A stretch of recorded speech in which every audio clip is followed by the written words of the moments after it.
keep them safe. And to keep them safe, they've got to be quick, they've got to be competent when they get there, and they've got to be compassionate. This is a Home Secretary who's using the Home Office to lean in and put Chief Constables under pressure. The Home Secretary will be taking your calls on Nick Ferrari on LBC from 7 a.m. tomorrow. Andy Burnham has told LBC he wants to see Labour MPs unite to help the party win the Gorton and Denton by-election. The Prime Minister has backed a decision by the party's governing body to block the Greater Manchester Mayor from standing. Sir Keir Starmer says it would divert resources from the local elections in May. Labour MP for Alloa and Grangemouth, Brian Leishman, has told Andrew it was a hypocritical decision by the NEC, which includes the Prime Minister. My initial thoughts were it was rather weak, it was insecure, and ultimately it was undemocratic, because it really should be up to local members to decide on who their candidate should be. And there's got to be a dose of hypocrisy from the Prime Minister in that regard as well, because it was only, I think, 4 or 5 short years ago that he was in favour of the NEC not imposing candidates onto local parties. The by-election triggered by Andrew Gwynn's resignation will take place on the 26th of February. The White House says Donald Trump and the Minnesota governor have had a productive call following the death of a second person in Minneapolis.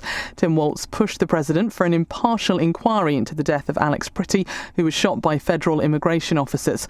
Political editor at Minnesota Public Radio, Brian Baxt, has told LBC more about the call. The governor's readout of the call was that the president would be open to scaling down this few thousand agent presence here in Minnesota, and also be open to involving state investigators into the shooting death probes involving 2 Minnesota residents, 2 U.S. citizens who have been observers who were shot by federal authorities over the past few weeks. A judge in the US is to consider a request to temporarily stop the immigration crackdown in Minnesota. And Storm Chandra will bring strong winds and heavy rain tonight into tomorrow. Amber weather warnings have been issued in southwest England and the eastern coast of Northern Ireland. In the city, the FTSE 100 has closed up 5 points at 10,148. The pound buys $1.36 and €1.15. LBC weather: outbreaks of heavy rain and downpours will move into the south and west tonight. Eastern areas will be drier, a low of 1. Heavy rain pushing into the north and east tomorrow. Drier by the afternoon and brighter in the south. Very windy with gales in the west. Highs of 10 degrees. From Global's newsroom for LBC, I'm Amelia Cox. This is LBC from Global, leading Britain's conversation with Iain Dale.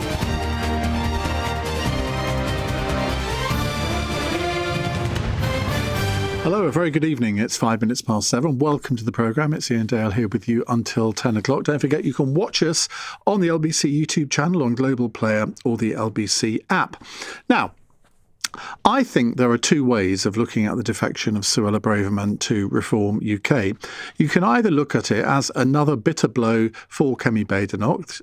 She is now the 3rd Conservative MP to defect to Reform within the last couple of weeks. First it was Robert Jenrick, then Andrew Rossendale, now not Kemi Badenoch, now Suella Braverman. And I think it's quite reasonable to say that it's a blow. Whenever somebody defects from one party to another, it's a blow to the party that they defect from. It's a success for the party that they defect to. However, there is another way of looking at it. And it's interesting that this has happened on the day that this new centre-right pressure group has formed within the Conservative Party, Prosper UK. We'll come on to that in a moment. But I think you could regard these defections as a sort of draining the swamp exercise. Now, possibly you might be able to say that if it was deliberate from the Conservative Party that they were actually ejecting these people. I mean, if Liz Truss, for example, had been thrown out of the Conservative Party, you could say, well, that could have been part of a draining the swamp exercise. But it is quite clear that quite a few of the people, and not just current MPs, but former MPs, who I think the electorate do hold to blame for the failure of the last government, they've now gone to Reform UK.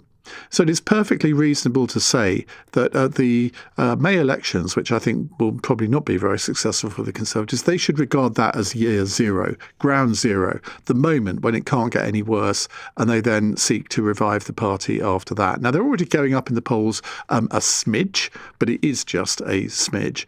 They've got to make far more impact than they have so far. But Kemi Badenoch's had a good few months, and she needs that to continue.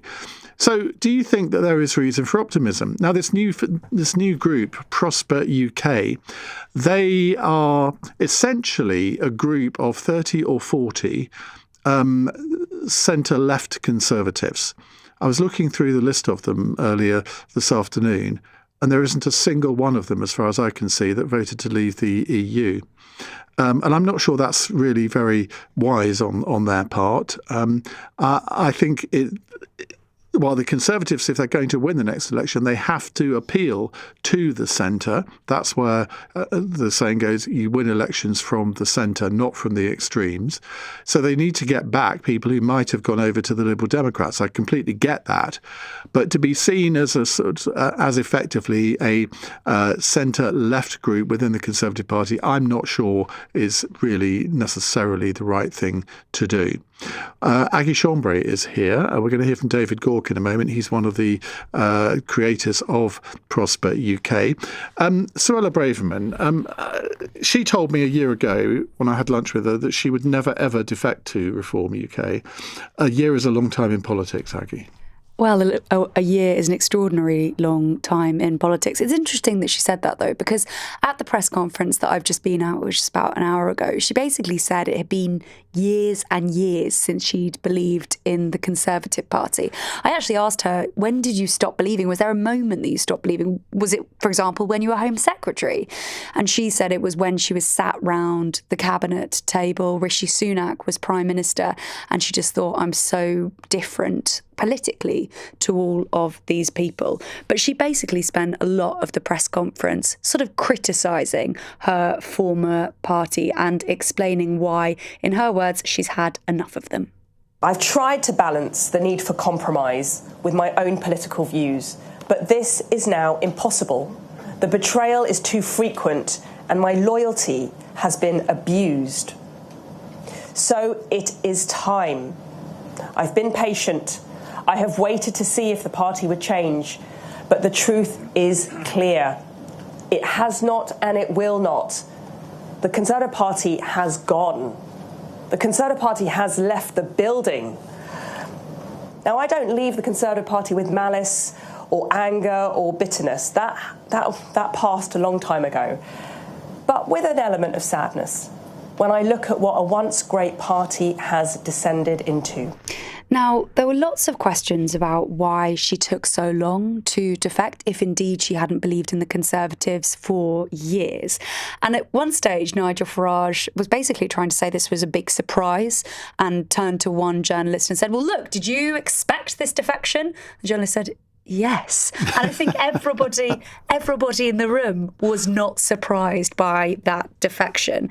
But we also heard in this press conference from her new party leader, Nigel Farage, he explained why he's happy to welcome some. Because, of course, there's this deadline that he's put on of May the 7th, where he's saying, I'm not accepting any Which I think is a huge mistake, by the way, on his part. Why wouldn't you want to accept other defectors after May the 7th? I don't understand why he's put that deadline on. It seems very odd. Well, I know that other Reform UK MPs actually agree with him and think that's a good idea and they need to put the deadline on. But it's interesting because he basically said, look, there are some people who've already approached us from the Conservative Party who aren't a good fit, who we wouldn't let into the party. But I was thinking about this today. If there is some really big hitter from the Conservative Party who wants to defect in a year's time, surely they won't. Of course. Surely they won't say no. It's completely fictional. Well, I mean, we will find out. What he's done it for is to encourage people to do it quickly. So there's this sense of momentum going up to the May elections.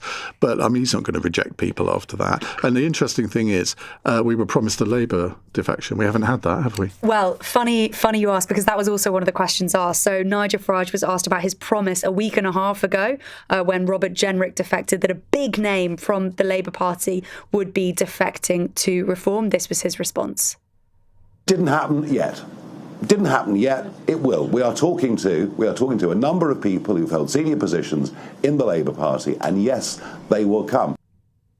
But he has also talked about the rules he's set for those wanting to defect to his party. My qualifications for this are very, very simple. They have to be contrite about what they did in government. They have to be prepared to put their shoulder to the wheel and actually help us and be an asset to us. And they have to come before the 7th of May. And after the 7th of May, none of you will ask any questions about defections or whether we're becoming like the Tory party, because that moment will have passed. Talking there about that deadline we were just talking about. But I also asked Suella Braverman if, when she walked into Reform UK and she saw Robert Jenrick and Lee Anderson and Danny Kruger and Andrew Rosendale, whether there was just a moment where she panicked and thought maybe she hadn't joined a new party after all. When you walked into Reform UK HQ this afternoon and saw Lee Anderson and Robert Jenrick and Andrew Rosendale and Danny Kruger, did you have a moment where you panicked and thought you hadn't joined a new party after all? Listen, all of the colleagues that I've met today are patriots, they are stalwarts, they've demonstrated immense courage. I am grateful that I can call them friends, and for the first time in years I feel that I'm part of a great political mission that I can really have confidence and faith and I'm inspired by, and that is something you can't buy. But I think we will continue to have questions about whether or not Reform UK looks like the Conservatives 2.0 and whether them criticising the Conservative record in government washes when you have people like the former Home Secretary, even if, as Nigel Farage would put it, she's contrite about her record in government. I think the most flummoxing part of this defection is the timing, because if she had done it last year, she would now be able to say to Nigel Farage, well, I came before all these other Johnny-come-latelys. I want to be your Shadow Home Secretary when you dole out the portfolios, which she's about to do. Now she's scrabbling with Lee Anderson, with Zia Youssef for one of those, well, if she wants to be Shadow Home Secretary. So there's, I predicted on X this afternoon that they would very soon be like ferrets in a sack. And I think that's exactly what's going to happen, just like any other political party, eh? Thank you very much indeed. I think I silenced her there. Right, we are now going to hear from David Gauke, because on the same day that Suella Braverman's left the Conservative Party, a group of more, what should we say, moderate big names from the Conservative Party, or at least the Conservative Party's past, have launched a group called Prosper UK. One of its vice chairs is the former Cabinet Minister David Gauke. So Prosper UK, what's it all about? So what it is a new movement that is designed to provide a voice for the centre-right in politics.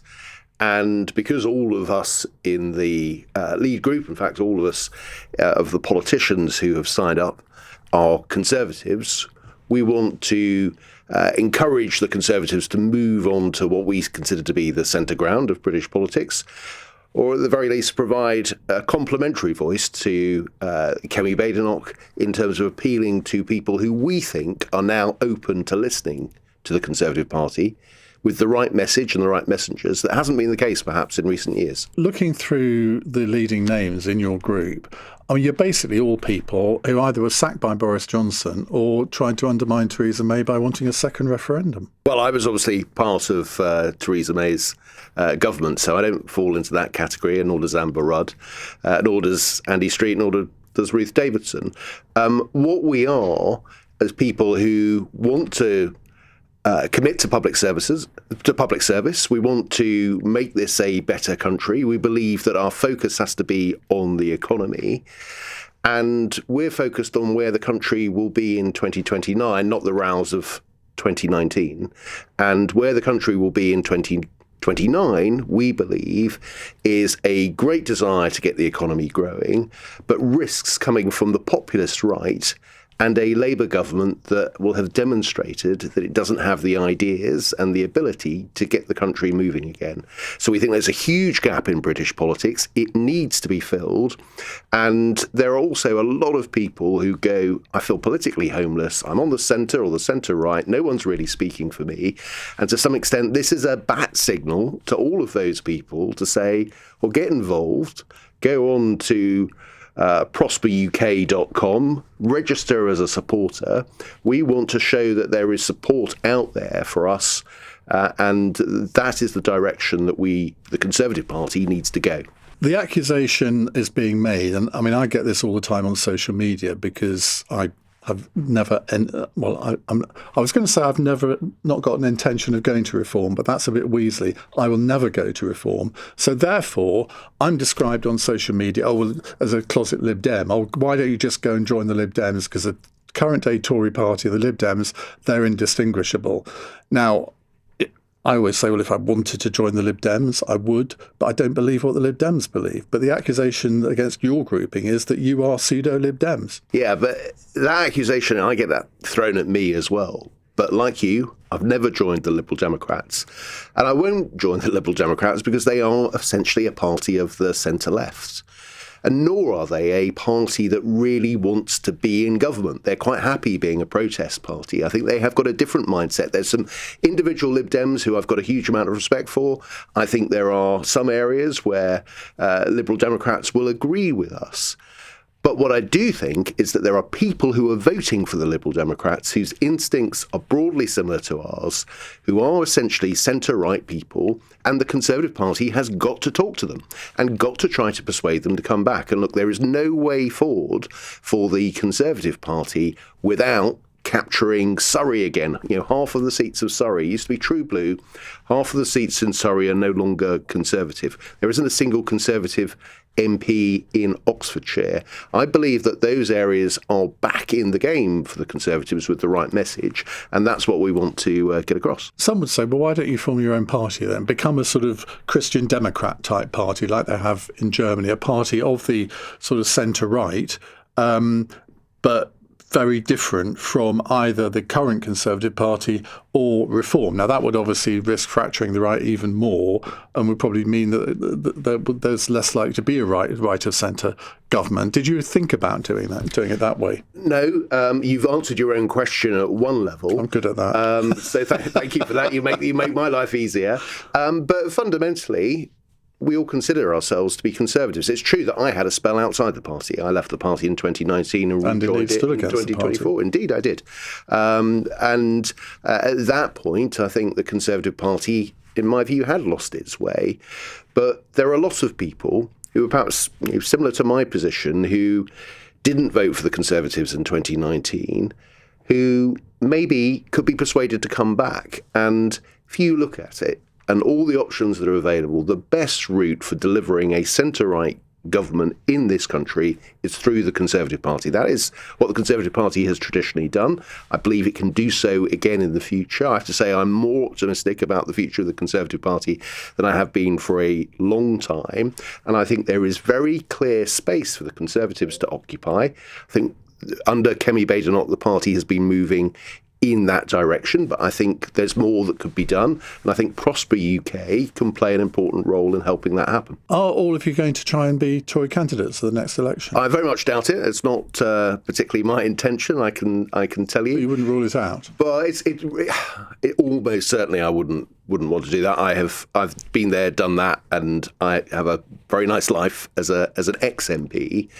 But if we can help encourage a new generation of Conservative MPs and Conservative candidates, then we would be very keen to do that.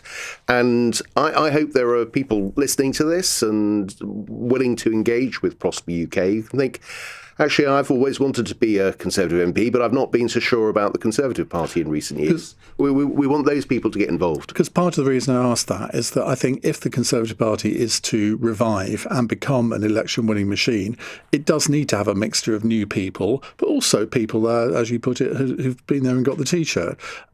Most of your colleagues, I mean, you're sort of in your early, mid-50s, you still could have a role to play in electoral politics. I could, but that's not really what my involvement in this is about.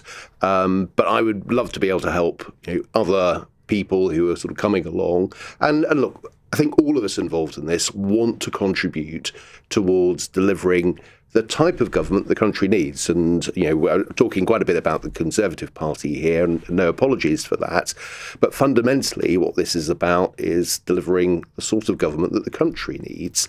And I think the best ideas are on the centre-right, but that sort of pragmatism, practicality, willing to recognise the trade-offs, putting an emphasis on economic growth. I think those are the values that the country really needs, and I think that's what we can provide. Just finally, do you say to Robert Jenrick and Suella Braverman and Andrew Rossendale, good riddance from the Conservative Party? That's not the tone I would want to take. It's always a sad moment when people defect, in all honesty, and it's quite an emotional moment for those who do it, I think. But I do, let's be honest, someone like Suella Braverman, who I, at a personal level, have always liked, I've known her for a long time, but she's a very Marmite figure, and she does put off a lot of people who might be inclined to vote Conservative, who think, actually, they're a bit extreme, and some of their language is ill-judged, and I don't really want to be part of that.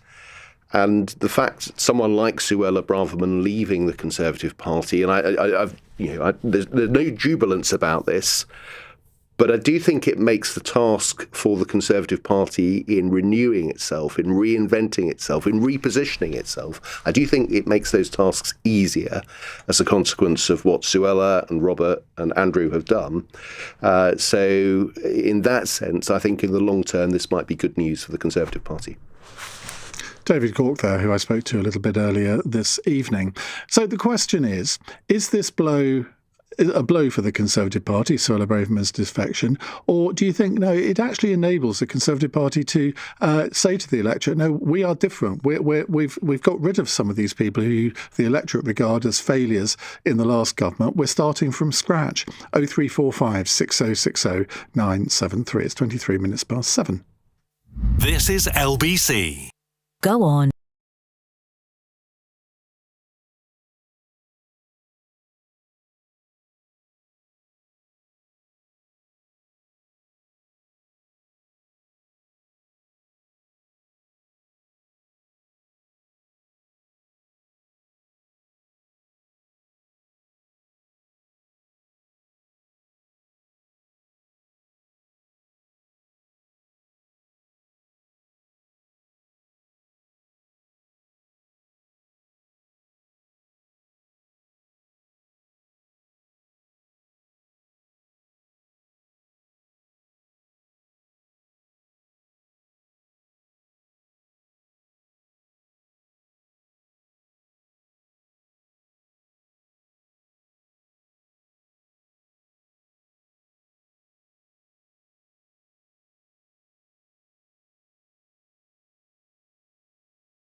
Leading Britain's conversation. Iain Dale. Alexa, send a comment to LBC. 24 minutes past 7. Paul says, I feel heard again. Prosper UK is a breath of fresh air. I'm not entirely on board with all involved at this stage, but that's fine. What I'm delighted to see is that David Liddington is involved. Get him back involved directly with the party now. A huge talent, wasted at a time we need him in the room more than ever. Martin's in Rotherhithe. Hello, Martin. Evening, Ian. How are you? Good, thank you. What would you like to say? Well, as a Reform voter, I am happy to see Suella join the party. I mean, I'm surprised it's taken as long as it has. I mean, I thought she would have done it a few months ago, but yeah, I am happy that she's joined the party, and I think it actually will be a blow for the Conservatives. And yeah, I'm not speaking as somebody that has an instant dislike of the Tories. I don't. I quite like Kemi Badenoch. I've actually warmed to her in recent times, but I do think it is a blow for the Tories. In what way? Because she's, shall we say, been semi-detached for quite some time. And she wasn't offered a job in Kemi Badenoch's shadow cabinet, which I suspect in part might have led to this decision. I don't know. She's played no real role since her resignation or sacking under Rishi Sunak. No, but I agree with that. But she's a household name. She's a good speaker. And when I look at I thought she was absolutely excellent on that platform today, I have to say. Yeah, and I when she was Home Secretary, even if you didn't always agree with what she said, she was very powerful when she spoke. And as I say, I always liked her. But when I look at the Conservative, certainly the Parliamentary Party now, there are not many big beasts on the back benches, and even in the shadow cabinet, it does look quite lightweight. Whereas if you now look at the Reform Party, the big beasts of sort of centre-right politics in this country, they're pretty much in reform now. Nigel, Zia Youssef, Richard, there'll be more defections too. And when it comes to campaigning at elections, doing the media rounds in the morning, the more big names you've got, Well, that is true, because believe it or not, it is actually quite different on the programme this evening. But they are sort of, I won't say they're as rare as hen's teeth, but it's not always easy to get them. I mean, Zia Youssef has never been on this programme ever since he's come on the scene. Richard Tice comes on from time to time. Sarah Poaching comes on Cross Question from time to time. But it's not always easy to get a Reform UK voice. So you're right, they do need more people who are capable of doing that. But do you not think that a lot of these people, I exclude Zia Youssef and Richard Tice from this, but a lot of these people are too associated with the failures of the previous Conservative government? They were leading members of that cabinet.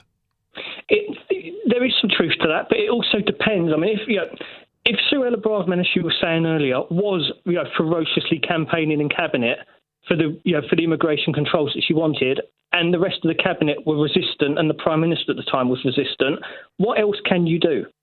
So she was Home Secretary. She held one of the major offices of state. Now, Robert Jenrick, you could give a little bit of a free pass because he wasn't a cabinet minister. He was a Minister of State. He did attend cabinet. But, I mean, they were the two people in charge of our immigration policy, and they were utter failures in it. Ultimately, though, the buck does stop with the Prime Minister. Rishi Sunak was not a dictator. No, I agree. But ultimately, the Prime Minister does have the final say. And as I say, the big beasts are now of the centre-right of politics in this country. They're now with reform. And, as I've already said, when I look at the Conservative Party, when you think of the big names they've had historically, even in the past when they've had a big election defeat, they still had sort of household names. Yeah, but they lost so many of them at the last election. They did. And, as the next couple of years is going to be really interesting because, as a lot of people said, there isn't space for two centre-right parties because if the closer we get to the next election and just say both Reform and the Tories are polling, I don't know, maybe at 25% each, something like that, I suspect some sort of agreement is going to have to be done under the radar to accommodate each other, I suspect, but it's quite difficult to see how that will come about now because Kemi Badenoch has been very trenchant saying that will not happen. Nigel Farage, I think it would be sort of once bitten, twice shy with him. And you can understand that in a way, can't you? You can, but ultimately, do you want power or not? And, if it's a choice between sitting on the back benches, out of power, not being able to do anything, or being in power, I suspect that will end up being the winner, won't it? Well, it may well be. And I think a lot of people on the right may well have to suck their teeth and say, well, look, either we're going to have another Labour government, which none of us want, or we are going to have to suck our teeth and go into coalition with a party that maybe we don't like very much or we don't respect very much. That is the dilemma facing many people on the right, I think. Alex says, now, I don't know whether he's invented a word here, or maybe it's a word that I don't understand. Alex says, the copium from pundits like Iain thinking the Conservatives are ever going to be relevant again. When all the rats are fleeing the sinking ship, it's more evidence that even ex-Tories realise the party is a sham. Well, I don't take that view at all. The Conservative Party has been written off many, many times over the past 200 years. It's always bounced back. But I mean, no party has a divine right to exist. I agree with you on that point, Alex, and it may be that this time is different. But I think you have a sort of core level of support, and if Kemi Badenoch continues the way she is, I think she can attract people back. Whether it would be enough to win an election, I'm not going to say that I think that's necessarily going to happen, but nothing in today's politics is impossible.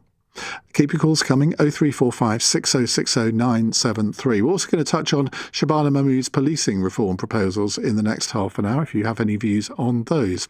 It's 7:31. News headlines on LBC with Amelia Cox. The Conservative Party has reissued a statement on Suella Braverman's defection to Reform UK, removing a reference to her mental health.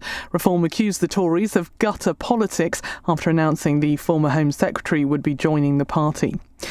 Every police force in the country will be able to use live facial recognition vans as part of policing reforms.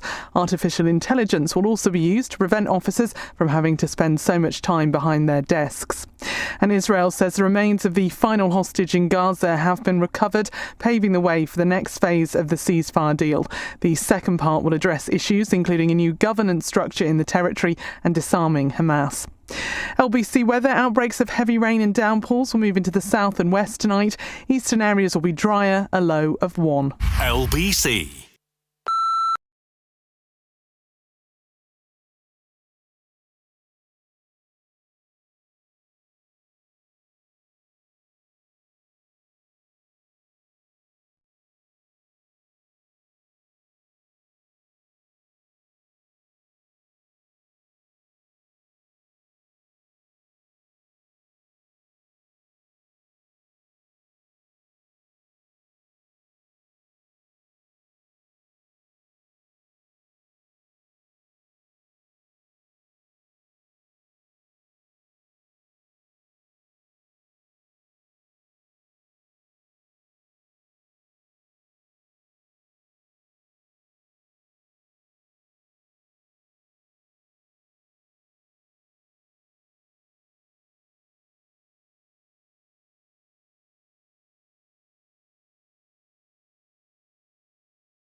Iain Dale. Call 0345 6060 973. Text 84850. Alexa, send a comment to LBC.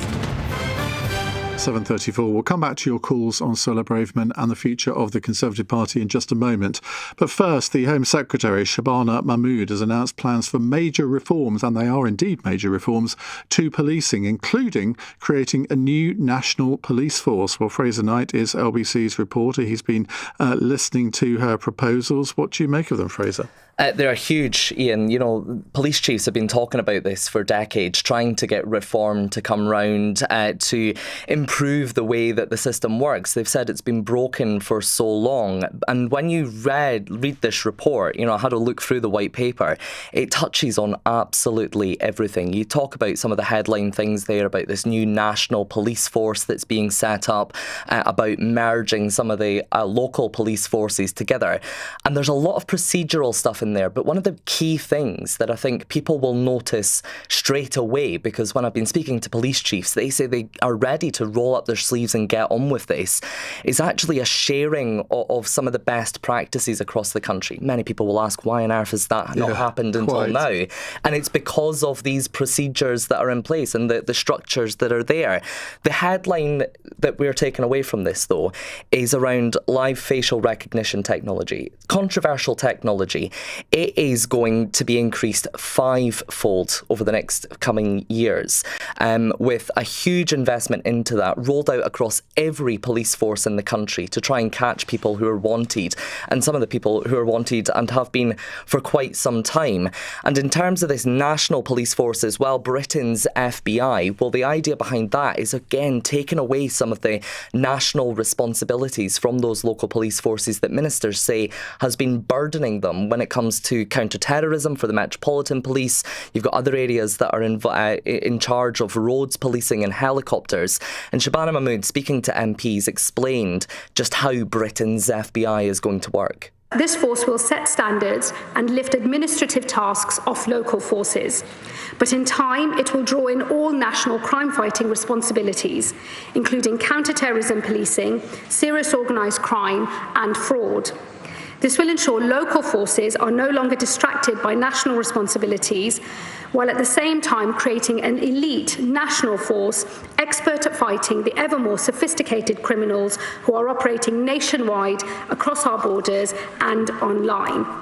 The Home Secretary also announced a raft of measures to try and ease again the workload for police officers, whether that is the rollout of artificial intelligence to help with paperwork, and again, coming back to live facial recognition, that being rolled out much further. Andy Marsh, who's the Chief Executive of the College of Policing, told me it's so important that police forces stay ahead of the game when it comes to tech.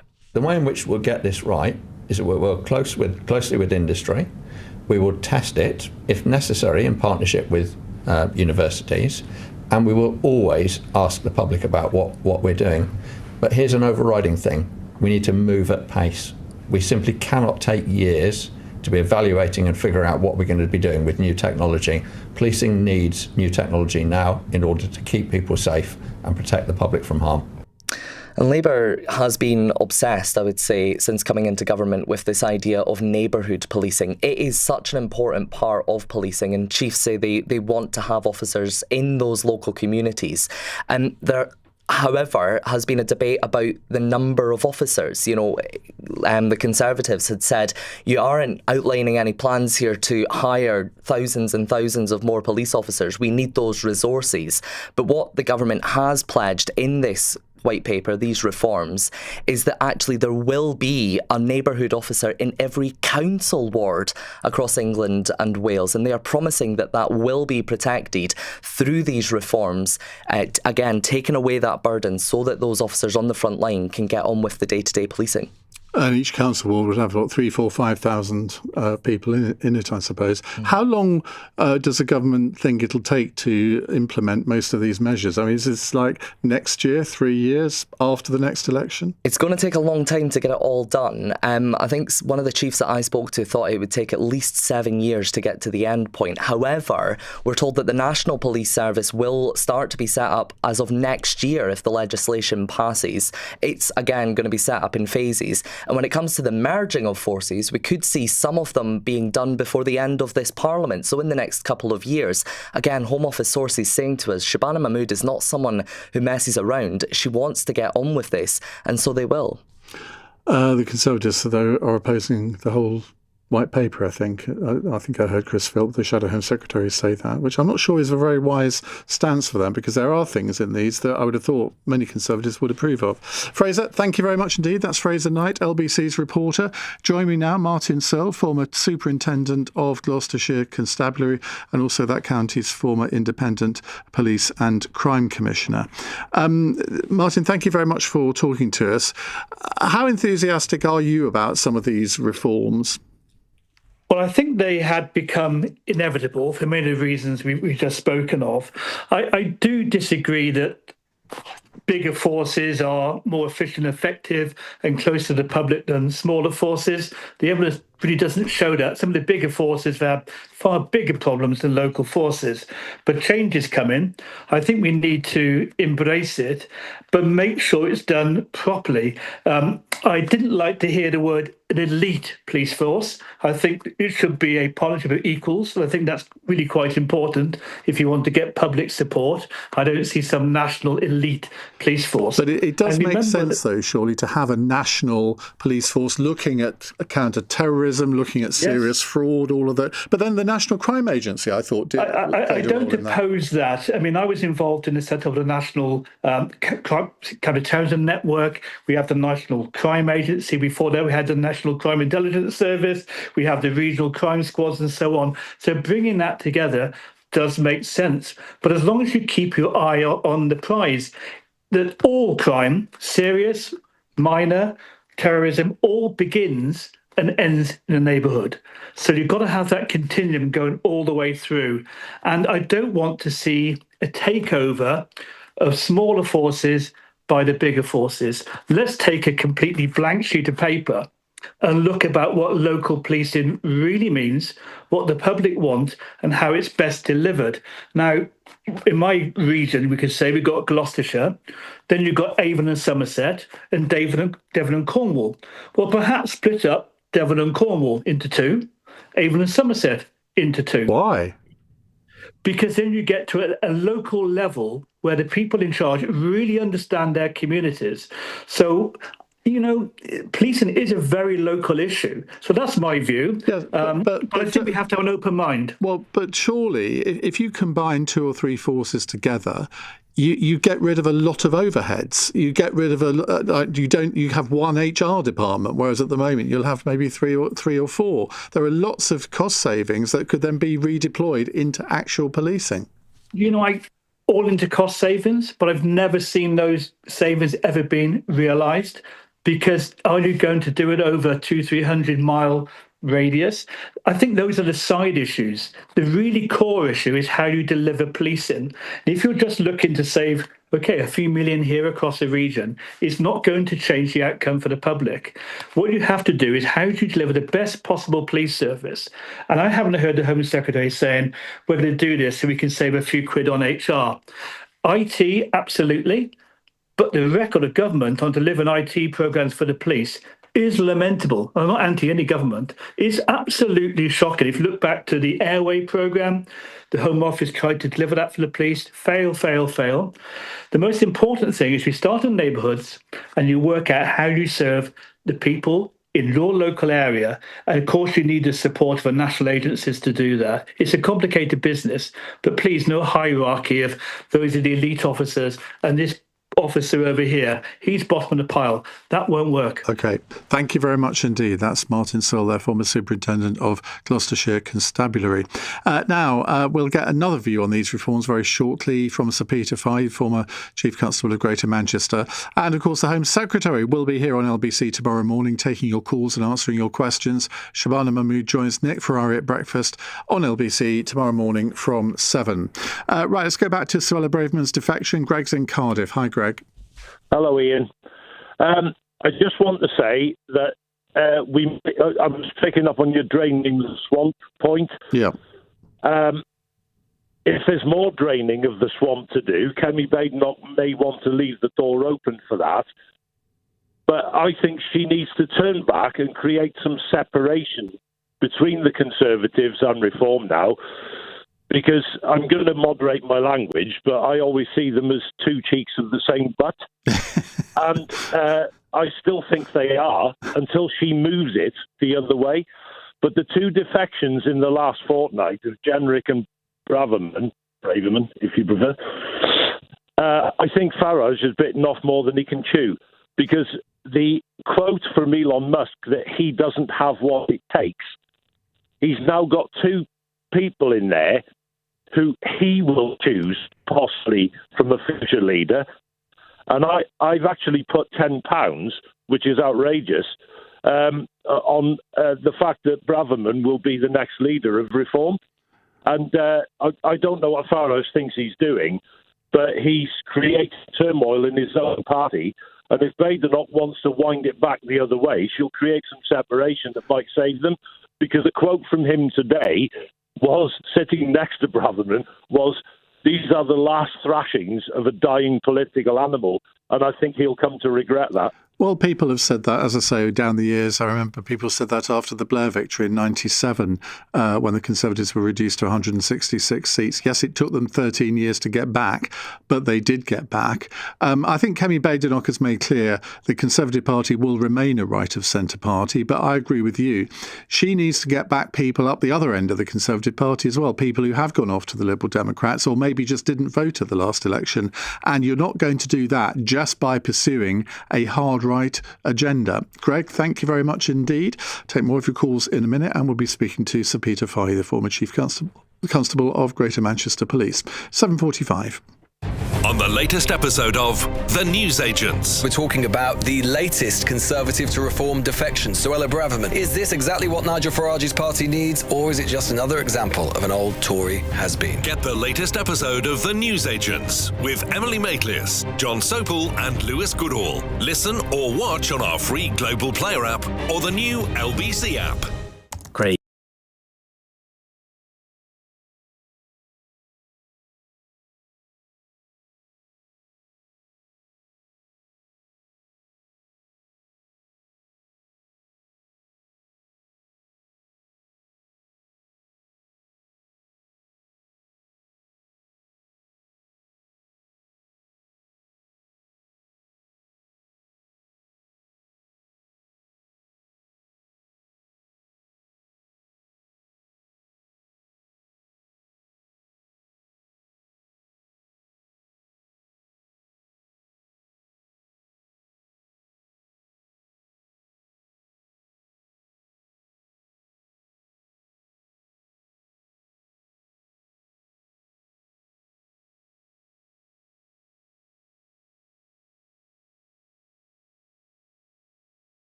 Iain Dale on LBC. Text 84850.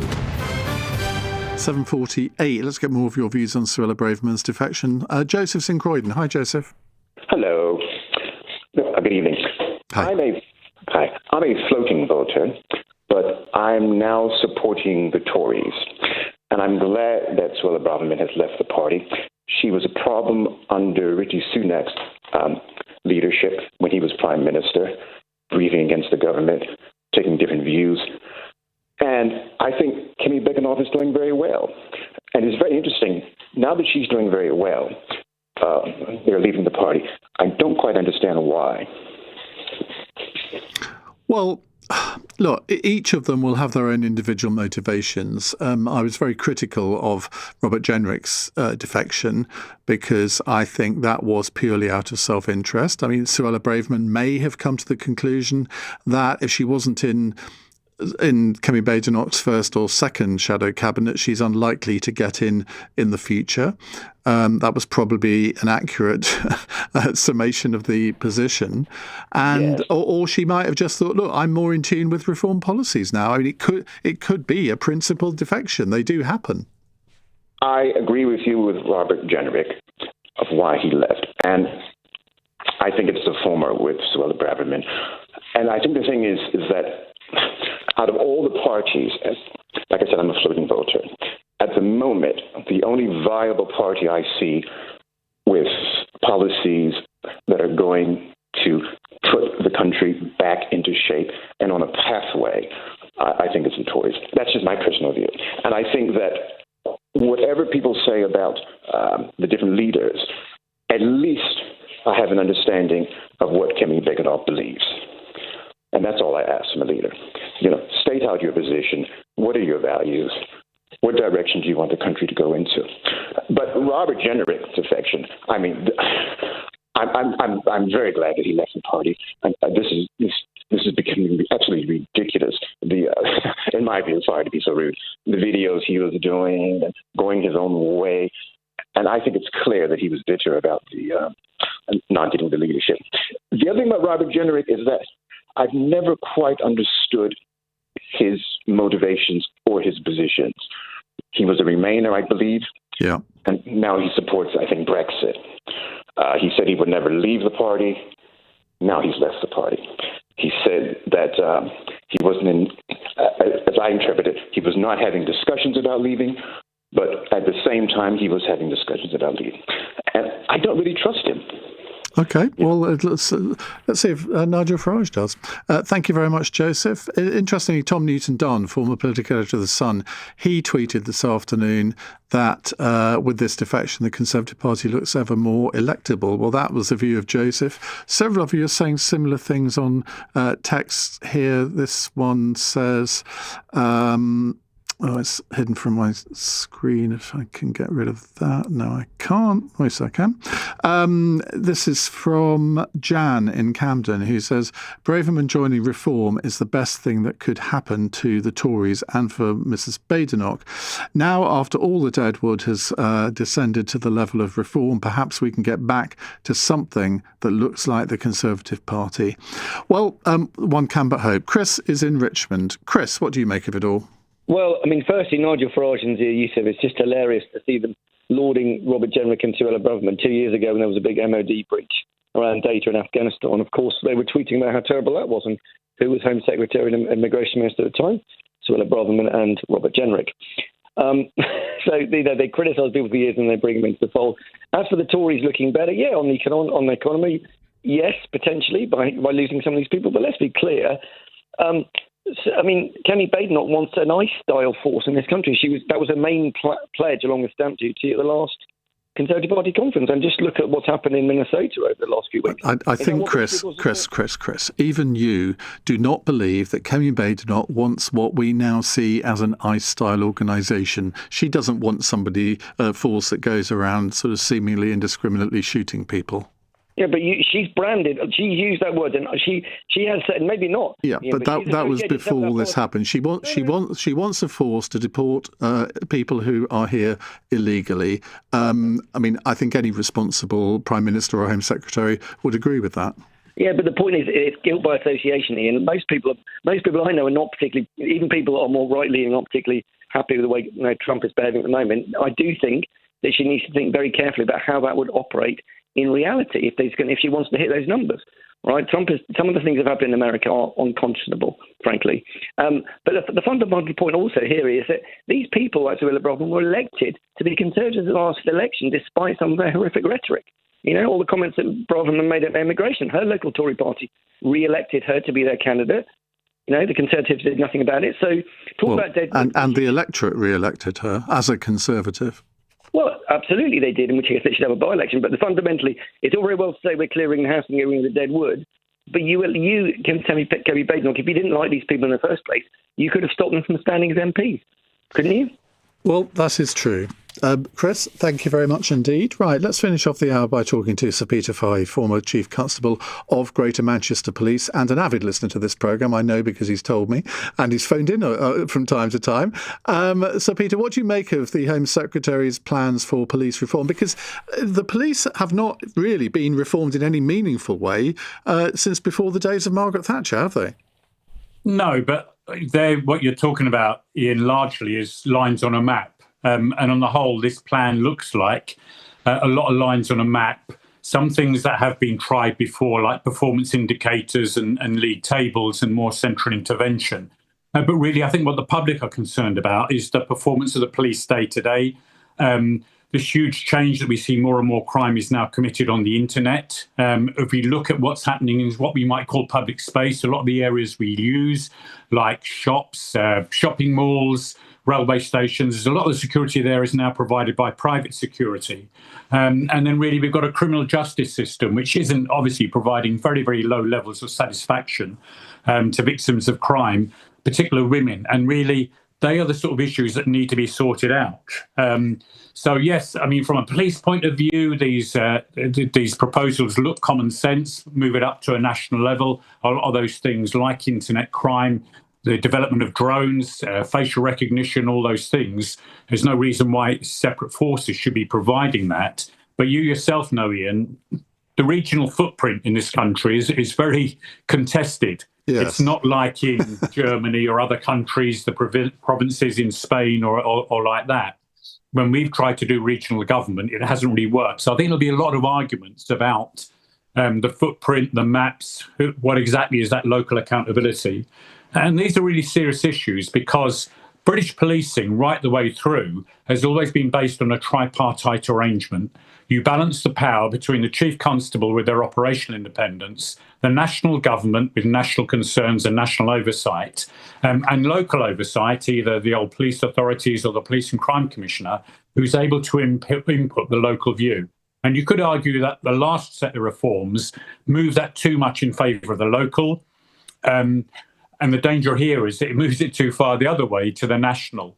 And I was interested really what your last caller said, because this would be quite a big concentration of power at the national level, in that at some point in the future, the chief of that became very much a political appointment. And then you had a politician who wanted to direct the priorities of what that force did and concentrate on a particular group. That might be a little bit worrying. And of course, it is what's happened in the United States with the tension between the federal authorities and the local police chiefs.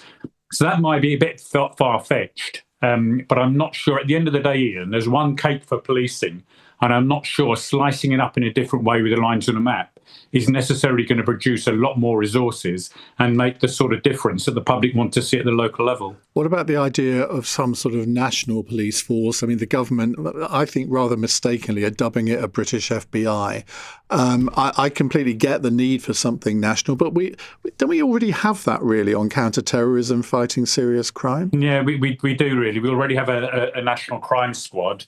We needed to change the whole issue about counter-terrorism really because the threat has changed. It's no longer about ISIS and groups coming in from outside. It's sadly largely about disordered individuals at the local level, some ideologically driven, some not. So that needed to be addressed. And as I say, there's no sense in technology and new developments being produced by 43 different forces. So as you're quite right, I'm not sure that's going to make a massive difference. And there's lots of day-to-day issues like the makeup of the police force, things like officers want to develop, specialisms, all those sorts of things. I think that's what is the most important to officers at the local level and that they would want to see changing. Sir Peter, thank you very much for joining us. That's Sir Peter Fahey, former Chief Constable of Greater Manchester Police. Well, we have a bit of a good lineup for you on Cross Question this evening. Sir Andrew Mitchell will be joining us, Conservative MP for Sutton Coldfield, former Deputy Foreign Secretary. Paul Mason, a journalist and broadcaster and columnist for the New World newspaper. Rachel Blake is Labour MP for the cities of London and Westminster. And Andrew Gold, journalist and broadcaster. He's the presenter of the Interviews podcast Heretics, which I've been on a few months ago. They are here to answer your questions on Cross Question. You can, of course, watch us on Global Player, the LBC app and the LBC YouTube channel. But we'd also love your questions on 0345 6060 973. You can also WhatsApp us your questions on that or text us on 84850.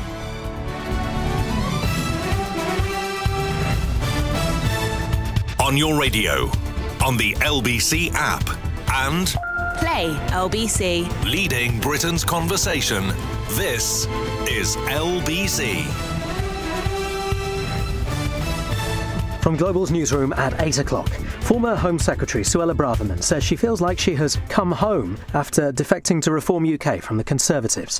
The MP for Fareham and Waterlooville made the announcement during a Reform rally in central London, saying her former party has no backbone. The Tories suggest the decision was down to personal ambition. But LBC's deputy political editor, Aggie Chambray, says she's got lots of ex-Tory competition in the Reform ranks. We will continue to have questions about whether or not Reform UK looks like the Conservatives 2.0 and whether them criticising the Conservative record in government washes when you have people like the former Home Secretary, even if, as Nigel Farage would put it, she's contrite about her record in government. Nigel Farage claims Reform's chance of success in the Gorton and Denton by-election are considerably better after Labour blocked Andy Burnham from being their candidate. The Prime Minister says it'll stop his rumoured leadership rival diverting resources from local council polls in May. Every police force in the country will be able to use live facial recognition vans as part of policing reforms. Artificial intelligence will also be used to prevent officers from having to spend so much time behind their desk. A national police service for organised crime and terrorism and mergers of local forces are also on the cards for England and Wales. Martin Searle, a former superintendent at Gloucestershire Constabulary, told LBC he has some doubts. All crime, serious, minor, terrorism, all begins and ends in a neighbourhood. So you've got to have that continuum going all the way through. And I don't want to see a takeover of smaller forces by the bigger forces. The Home Secretary will be taking your calls with Nick Ferrari here on LBC from 7 a.m. tomorrow. Israel says the remains of the final hostage in Gaza have been recovered, paving the way for the next phase of the ceasefire deal. The second part will address issues including a new governance structure in the territory and disarming Hamas. And a teenager has been charged with manslaughter after a woman with a serious head injury died. Lisa Denton died yesterday after a reported fight in North Shields on Tyneside on Saturday night. In the city, the FTSE 100 has closed up 5 points at 10,148. The pound buys $1.36 and €1.15. LBC weather. Storm Chandra is moving into the southwest overnight, bringing rain for most of us, heaviest in southwestern England and Northern Ireland. There's an amber rain warning on the south coast, stretching from Cornwall to Dorset. Strong winds through the Irish Sea and snow on northern hills, lows of 1 to 5 Celsius. From Global's newsroom for LBC, I'm Matt Hewitt. This is LBC from Global, leading Britain's conversation. Cross Question with Iain Dale. Hello, a very good evening. It's 3 minutes past 8. Welcome to Monday's Cross Question. On the panel with me, to my left, Andrew Gold, journalist and broadcaster. He presents the Heretics podcast. Next to him, Sir Andrew Mitchell, Conservative MP for Sutton Coldfield, former Deputy Foreign Secretary and International Development Minister. To my right, Rachel Blake, Labour MP for the cities of London and Westminster. Who ever thought that I'd be able to say Labour MP for the cities of London and Westminster? But I just have. Paul Mason is next to her, journalist and broadcaster and columnist for the New World newspaper. They're here to take your calls, your questions on 0345 6060 973. You can WhatsApp us on that number or text 84850. And if you're not watching us on YouTube, on the LBC YouTube channel, Global Player or the LBC app, I'll need to take your name after class. Thank you very much indeed. Call 0345 6060 973. Text 84850. Cross Question. Watch live on both Global Player and the new LBC app. This is LBC. Let's go to our first caller. It's Paul in Manchester. And believe it or not, it's not a question about Andy Burnham. Rachel will be delighted. Paul, go ahead. Hiya. We keep hearing that Kemi Badenoch's become a better leader over time. But if that's the case, why are more Tory MPs than ever defecting? And a quick one, will Mr. Andrew Mitchell be one of the next defections? Sir Andrew, please, Paul. Sir. I would rather have my toenails pulled out with a pair of rusty scissors. We'll take that as a no. It's a fair point, though, isn't it? Because although Kemi Badenoch's had a good few months, there's a sort of steady drip, drip, drip, not just of current MPs, but sort of people who've been fairly senior in the party over the years. Well, I don't think anyone's very surprised that Jenrick has gone. I don't think anyone's enormously surprised that Suella has gone either. I'm very sad. They're both colleagues of mine. I'm always sorry when people leave the party. But whatever Kemi is doing, she's doing something right, because if you look at the polls, if you look at the reactions in the last couple of months, she has become far more popular and far more effective. And I think her handling of what we might perhaps call the Jenrick affair, Paul, is something that has won her considerable plaudits. So I do think that she came into a terrible inheritance. The Tory party have been slaughtered in the last election. We've been decimated. She has picked up the pieces, and I think she's doing very well. And I think we will begin to see in the May elections that is translating into electoral progress. Paul Mason. Well, strangely, I'm Labour through and through, but I'd say she is doing better. And that's why they're leaving. Because what Kemi Badenoch is trying to do is establish a centre-right to right traditional conservatism that belongs in this country, that has roots in this country. And the people who don't like it are a bunch of far-right nutcases who don't like that, and they're leaving. Great. Let them be in the Reform Party. Let the Reform Party accumulate a bunch of Tory retreads who hate the multicultural society we live in. Fine, let's have that debate, that fight. I applaud Kemi Badenoch, although I don't agree with her on many of the policies she promotes, for sticking with the centre, sticking with the mainstream, sticking with the British tradition of tolerance and virtue. So good, Kemi. But if you believe social media, Kemi Badenoch is a wet Lib Dem now, and these comments come from sort of reform types. She obviously who believe that people like me are wet Lib Dems as well. She obviously isn't. She takes a very tough line. I'm not sure. Have they yet completely committed to leaving the European Convention on Human Rights? And they kind of have, haven't they? But let's see whether they would. In the end, I disagree with that. But no, I think the difference is, and let's be absolutely honest, I'm proud of this, we have the leader of the opposition party is a woman, who's Nigerian in origin and is black. And we had a Home Secretary who was black under the Conservatives, and we've now got a Home Secretary who's a Muslim under Labour. What a brilliant country this is.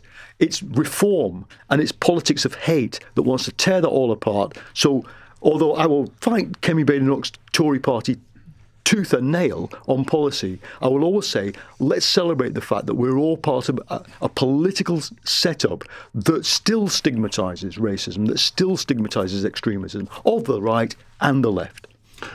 Rachel, are you going to say what he said? No, there were bits in there that I agreed with and bits that I disagreed with. Like, I don't think that Kemi is anywhere near the centre-right, and I don't think, in terms of her values and her particular politics, I would speak particularly to the direction that she's taking them with the ECHR and where she's going on climate as well. So I would disagree with Paul on that. But I think the very gracious acknowledgement of how she has improved, certainly in terms of her performance at PMQs. I think all Democrats want to see there to be a good debate taking place. But I think the reason that Suella has left to go over to Reform is that's where her values are, and probably where her values always have been. If you look at the way that she was so positive about the appalling Rwanda scheme, the way she talked about people who were sleeping rough and wanting to criminalise them, I think that was she was always on that side of the Tory party. So I think she's where she's happy being now. But I don't think that the Conservatives have learnt anything from their time in government. They certainly aren't behaving in that way or putting forward policies or ideas that would suggest that they have, and they certainly can't be trusted on the big issues of the day, which I think would be our international approach, particularly around some of those issues like the ECHR, climate and those particular topics. Andrew Gold, you're not party political in the traditional sense, but are of the right. What do you make of Paul's question? Yeah, it's a hard one because I think Kemi Badenoch, I really like her. She's exactly the kind of person I would like to either lead my country or just be a friend of mine. I like Kemi. She's on TV and I go, oh, Kemi's talking, I'll listen. And she's strong, which is what they need. That's half the battle, isn't it? Yeah, I think it is. It's like she's become the manager of, at the moment, Tottenham or something. And Tottenham are not, for those who aren't following football, they're not doing very well right now. I don't think there's very much she can do. And I think a lot of people are just fed up. And I think one of the issues we have right now is that, Paul, you were saying that, anyone to the right of them or anyone with reform or a bunch of nutcases. And then you also preach to tolerance.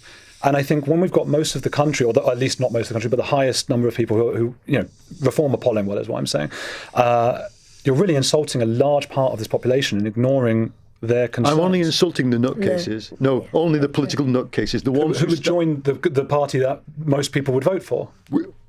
How many members does Reform have? I don't know. 250,000. So we're bigger. So good. That 250,000 people really believe in reform. Double the Tories. Yeah, true. But trade union movement, several million. The British electorate can make its choices. That doesn't mean it believes in or identifies strongly with the party. But I would say again, the people leaving are the people who are always borderline or explicit racists, and that's the whole racist party. Like Danny Kruger, I think that's really unfair. Sorry, I think Danny Kruger, National Conservative, he's laid it all out. But Suella's a racist? Well, the Rwanda scheme was racist. Absolutely. We're talking about politicians right now, and you're the only one that's been talking about their skin colour. No, I'll tell you why I'm talking about their skin colour, because I'm very, very proud of this country being able to have people of multi-ethnic and multi-faith. Because I grew up in a white society that was racist, and I know how hard. But you think this society is racist? I know, yes, I do, and I'll tell you why. How do we have leaders of parties who have different colours? Because people like me have fought racism for decades. What have you done? Well, I've not been alive for that many decades. You're just a podcaster, aren't you? Yeah, you're just a podcaster. Well, I don't judge people by their skin colour. That's something I can say. Fight racism. I can say that I don't judge people. Tell me what you've done in your life to fight racism. Even if we try, tell me. Paul, even if we try and pretend that what you said wasn't explicitly racist, okay, let's say it wasn't racist by judging people by their skin colour. Okay, I just want to say I'm judging Kemi Badenoch by her performance and her skin colour. By her politics. I've said it's brilliant that we have a black leader of the opposition. Right. Okay, so you admit that. Okay, good. Well, we know that what you said. In my opinion, that's racist. But okay, you don't think fine, it is. Good. Okay. How can it be racist when he's saying it in a positive way? Well, that's what we've been through this 20 years ago. Gareth on The Office was going, how can that be racist about black people's penises? Because I've said it in a positive way. We don't judge people at this No, you're talking about black people's penises. Let's pretend. Oh my God, Paul! Right, let's pretend that we're on the same and we're against the far right, which I think we all are, right? And I know about the far right. Are you? Yes, because I actually know about them. Right, I know who they are. I know what they're like, and they are very dangerous. And I agree with you. I'm against them as much as you are. When you create a society that makes it acceptable to start judging people not by their character but by the colour of their skin, absolutely, you then make the right react and go, "Oh, that's allowed, is it? How wonderful!" And now they're doing what you guys have been doing, and it's hell. It is two sides screaming about skin colour, but we should be looking at character. If you say it's acceptable, if it's acceptable in the mainstream, which it is, to talk about skin colour rather than content of character. Let's bring this back to the Conservative Party, which is what the question was all about, because we've got a follow-up here from Mohammed, who says, what distinguishes the Conservative Party from Reform? Andrew? Well, I think it's not just policy; it's also temperament. After all, Reform don't really have many policies, and those that we know about are very unclear. But Reform is basically they're not very unclear on immigration, are they? Well, but they are on the health service. We hear they want to privatise it, and then we hear they don't. They want to support extra welfare spending. So I mean, it's not clear where they stand politically, but what they are is an organisation that screams into the dark about things they don't like. They know what they dislike, but they don't have the policies to put it right.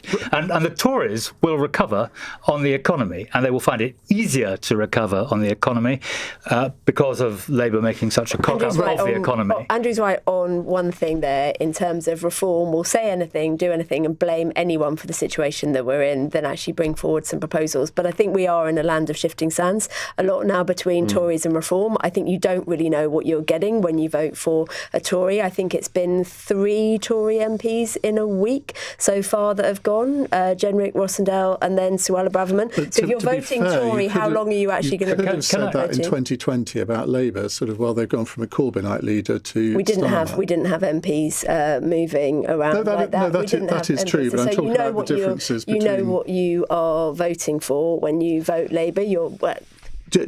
Would you agree, though, that...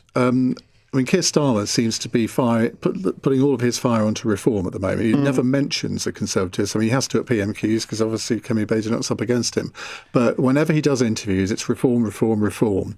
I think Kemi Badenoch will be able to be judged by when he starts turning his fire on her as well, which he's not doing at the moment. Would you agree with that? Well, we got a really serious national threat with what Reform are presenting. They do not support our country's values. They denigrate multiculturalism. They're absolutely patriotic. Absolutely.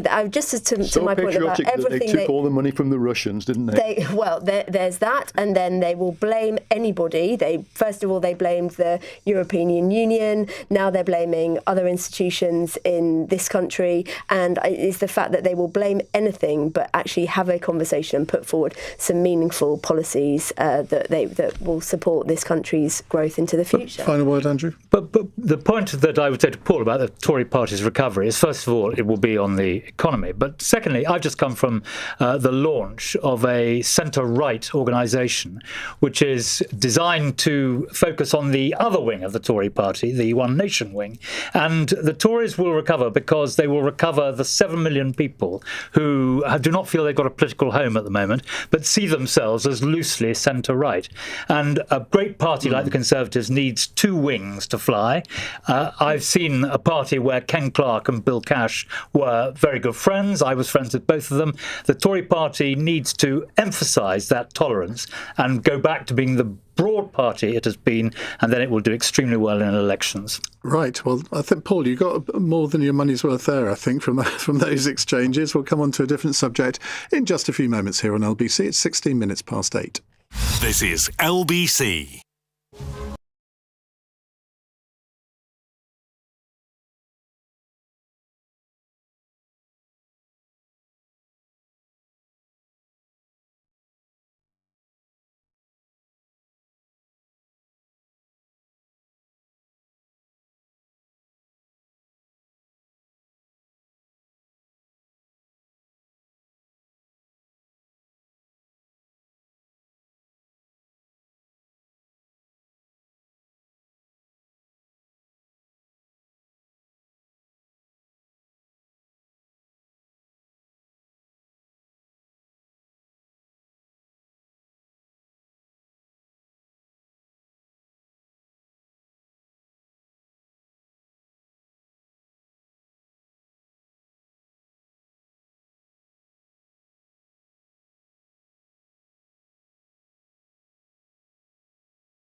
Cross Question with Iain Dale. Watch live on both Global Player and the new LBC app. 18 minutes past 8. Let me reintroduce my panel for those of you who've just joined us. Andrew Mitchell, Conservative MP, Paul Mason, journalist and broadcaster, Rachel Blake, Labour MP, and Andrew Gold, journalist and broadcaster and podcaster, as Paul has kindly pointed out. Right, let's go to Wesley in Gravesend, who says this.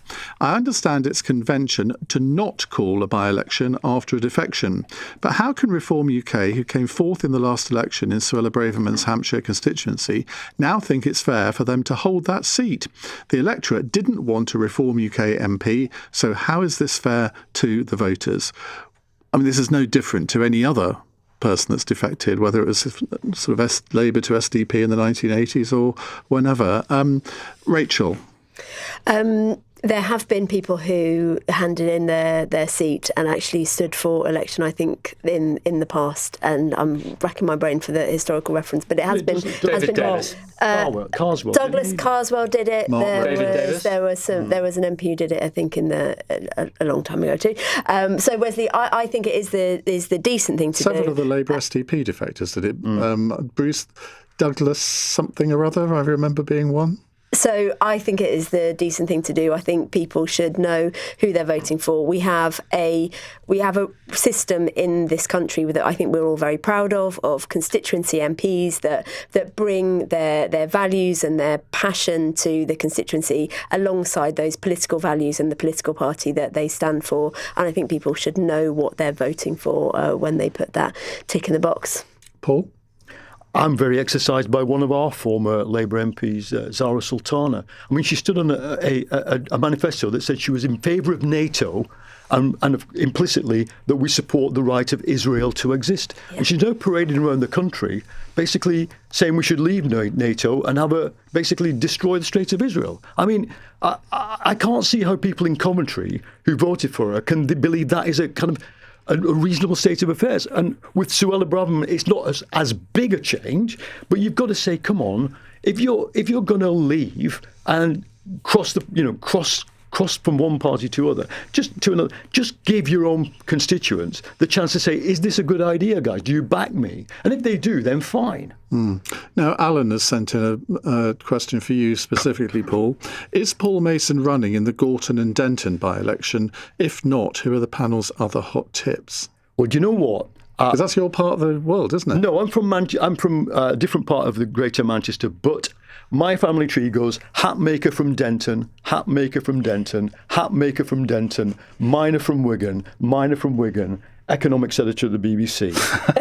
And I know the reason for that. Pity about the last one. I know the reason for that because of the great social mobility that both parties in the post-war period gave to people like me. But the answer is no, because I think that because I've done it. I've done it, and it's tough. I mean, and poor old Annie Burnham has been kicked out of for whatever reason. I've been there. I know how tough it is, and eventually you kind of get the message. You were selected and you, Andrew, in your constituency. Presumably, it's quite tough to get selected.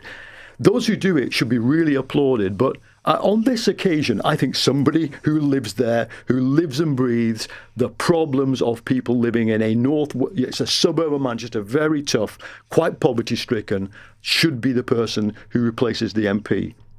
No newsline then. And Andrew.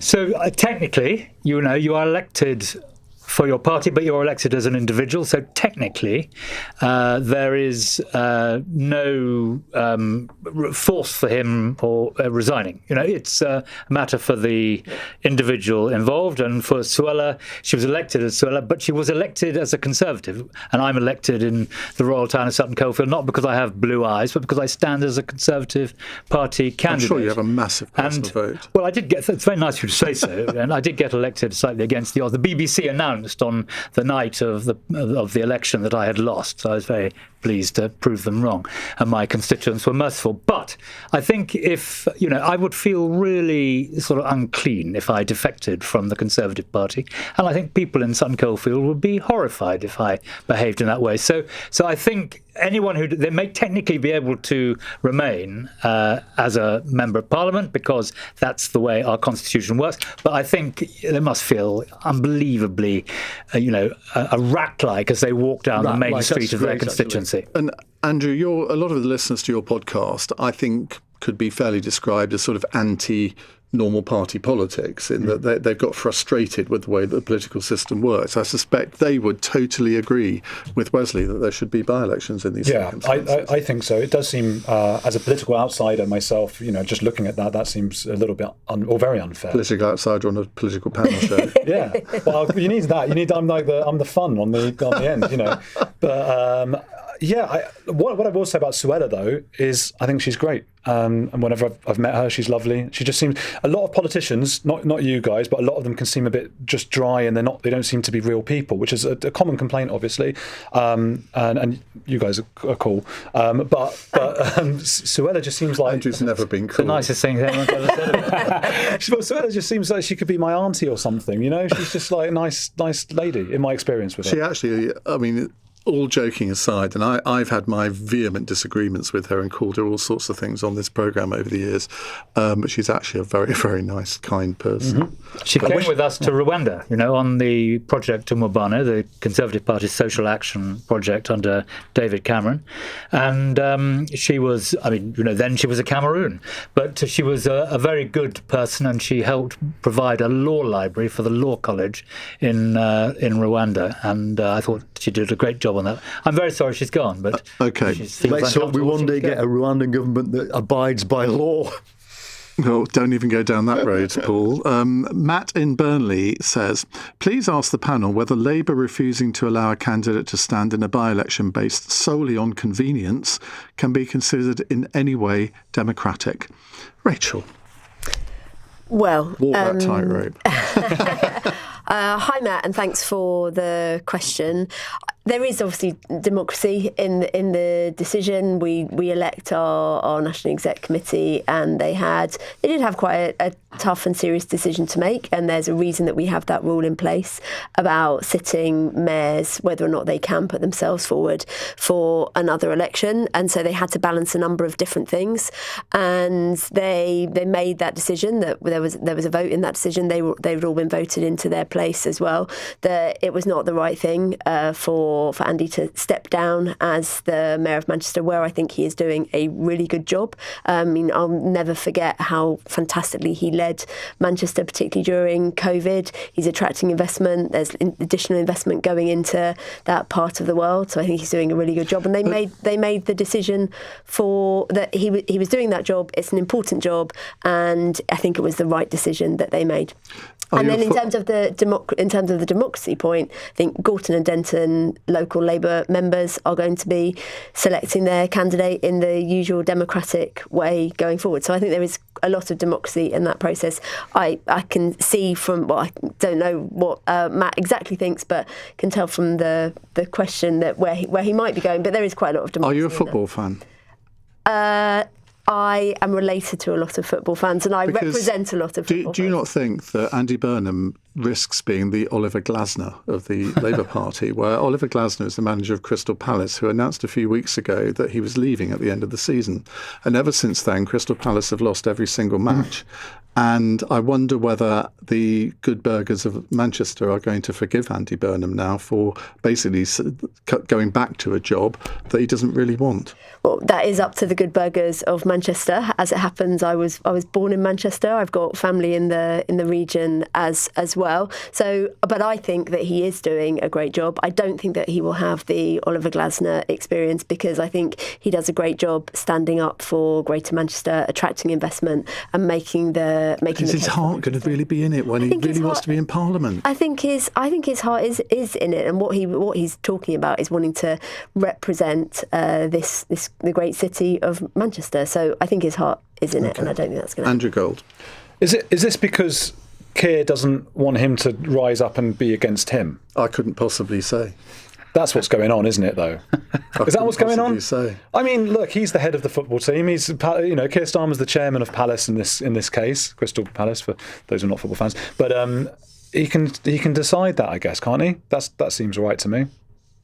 Paul? I think the actual comparison that's been made is with Paul Pogba. Isn't it the super sub who everyone is waiting for them to come off the bench, who always underperforms?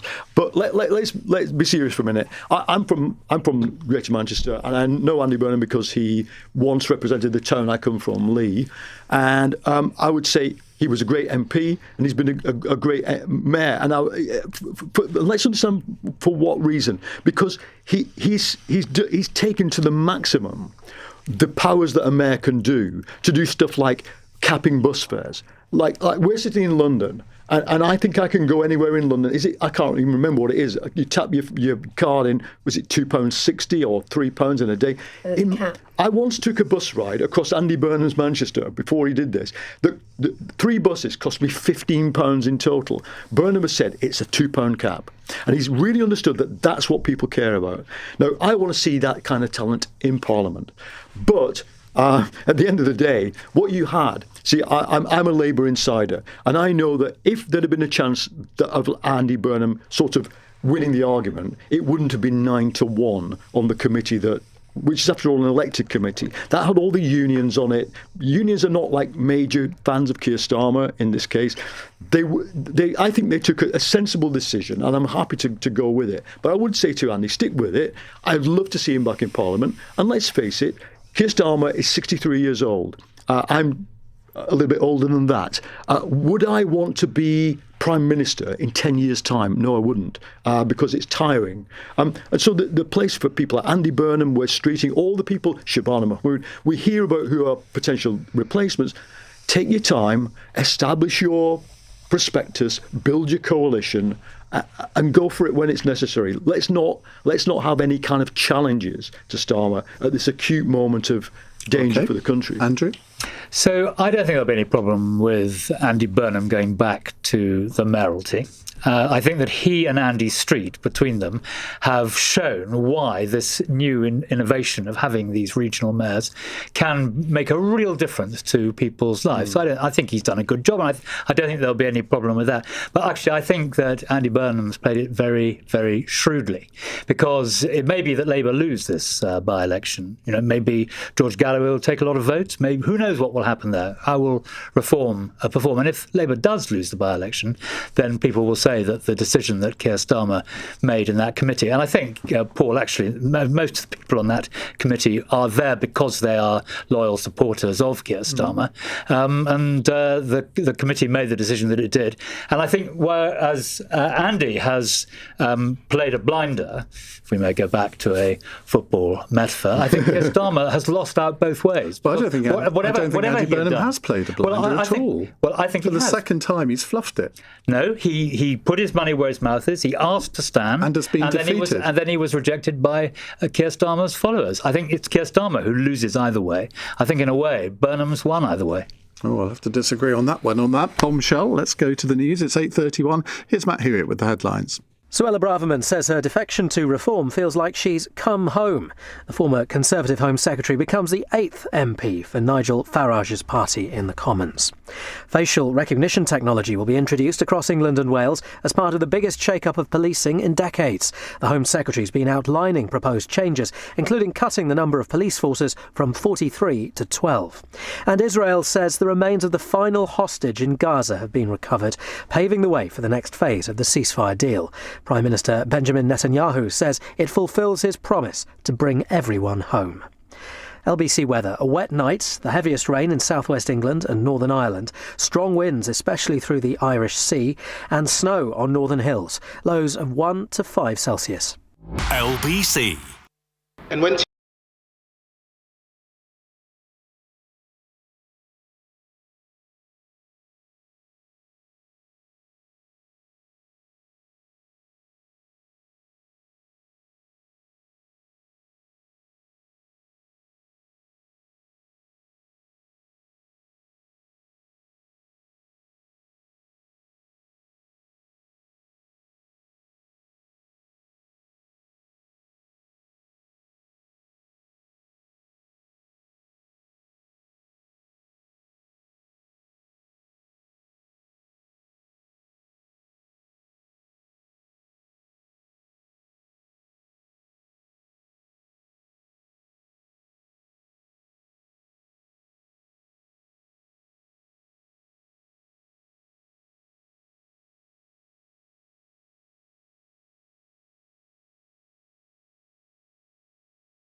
Question with Iain Dale on LBC. 8:34 on LBC. We have with us on the panel Sir Andrew Mitchell, Conservative MP for Sutton Coldfield, Paul Mason, journalist and broadcaster, columnist with the New World newspaper, Rachel Blake, Labour MP for the cities of London and Westminster, and the journalist and podcaster and broadcaster Andrew Gold. Right, Sian in Melksham says, how do we prevent any political influence from corrupting our police? Now, the Home Secretary's plans to radically reform the police will see a new national police service created, while the 43 forces currently in existence across England and Wales will be merged into larger forces to save money on admin staff. Andrew Gold. Yeah, I think it's almost impossible. It's not just politics, it's culture that affects our policing. We police according to what is the fashion and the mores of the day. Not to sound like a broken record, but I would say in the last 20, 30 years, the biggest police scandal, or one of the biggest, was the grooming gangs issue, where we know that police saw what was happening, the most abhorrent things we can imagine, and they decided not to act based on politics and culture of the time. Fortunately, we've been able to have that conversation, and you'd like to think that's not going on so much anymore. But I don't think you can entirely separate the two. The fact that the Home Secretary, the police forces are going to be answerable to the Home Secretary of the day in future, is that a worry for political interference in maybe not day-to-day policing, but sort of general policing policy within the forces? Yeah, I think so, but it's one of those difficult ones that, someone's going to be at the top. I suppose you don't want it to be political, so I'm always concerned about those. I mean, going back to football again, I don't like the idea of politics trying to sort out the football and being in charge of the football, and I don't really want our police having to listen to one person in particular, that being the Home Secretary. So no, I'm not in favour of that. Rachel Blake.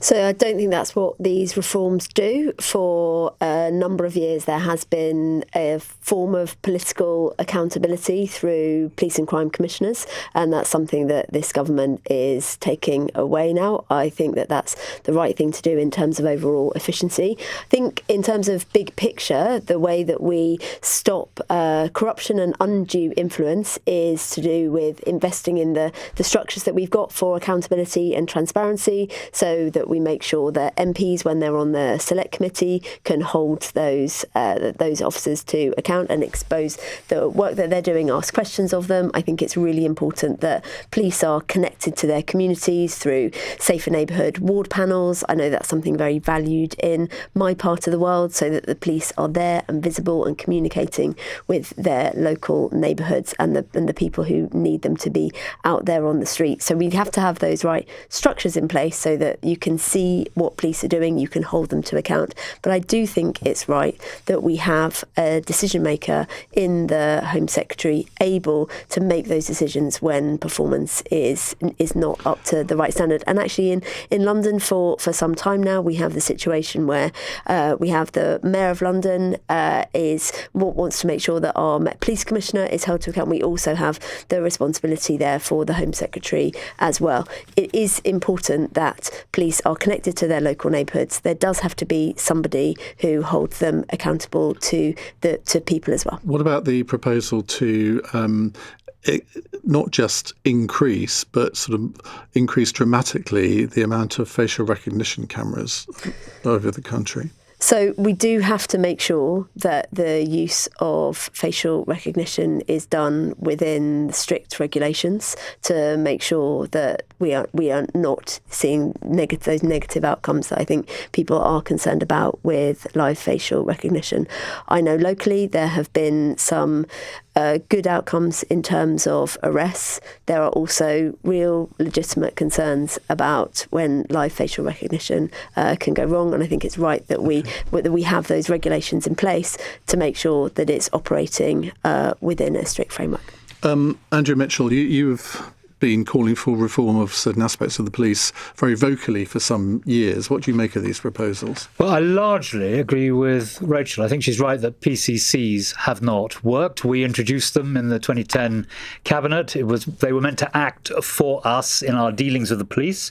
Unfortunately, the reverse has been the case, and PCCs tend to ride around in police cars and police accommodation, and they've become an echo chamber for the police. And so not everywhere, of course. There are some very good PCCs, but it hasn't really worked. I think Labour is right to abolish them. I think in terms of Sian's concern, the law is very clear. The police administer the law. We make the law. The law is administered by the police, but politicians don't get involved in operational decisions, and that must be right.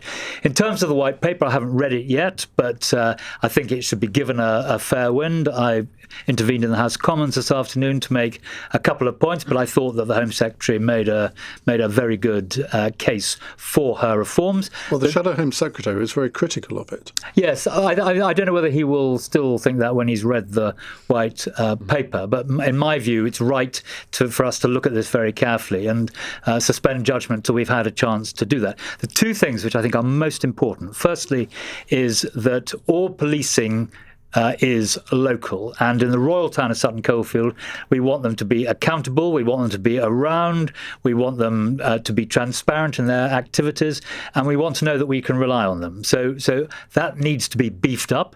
And the other thing is that leadership is the most important thing. When policing goes wrong, it's because the leadership isn't there, and I think that the police should look seriously. They don't much want to do this, but I think they should look seriously at bringing in people at senior level who have not made their way up through the police.